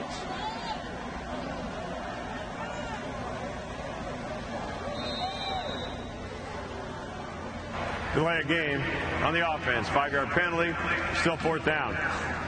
Well, this is the first game of the season for our crew here on CSTV, and I'm hoping we see referee Tom Walker again. I hope we get a chance to hear that guy again. Yeah, he's really impressed me from the start. That hot voice booms down from the speakers. And the officiating, look, it's the first game for all of us. It's been a long summer. I think the officiating crew has done a very nice job.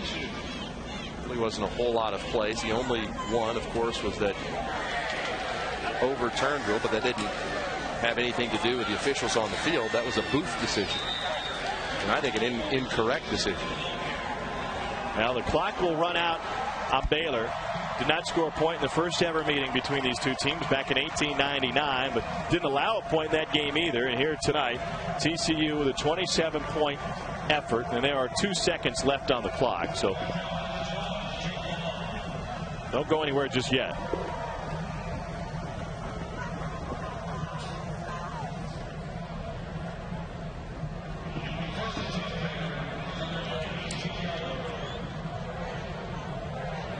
Baylor's going to use an opportunity here to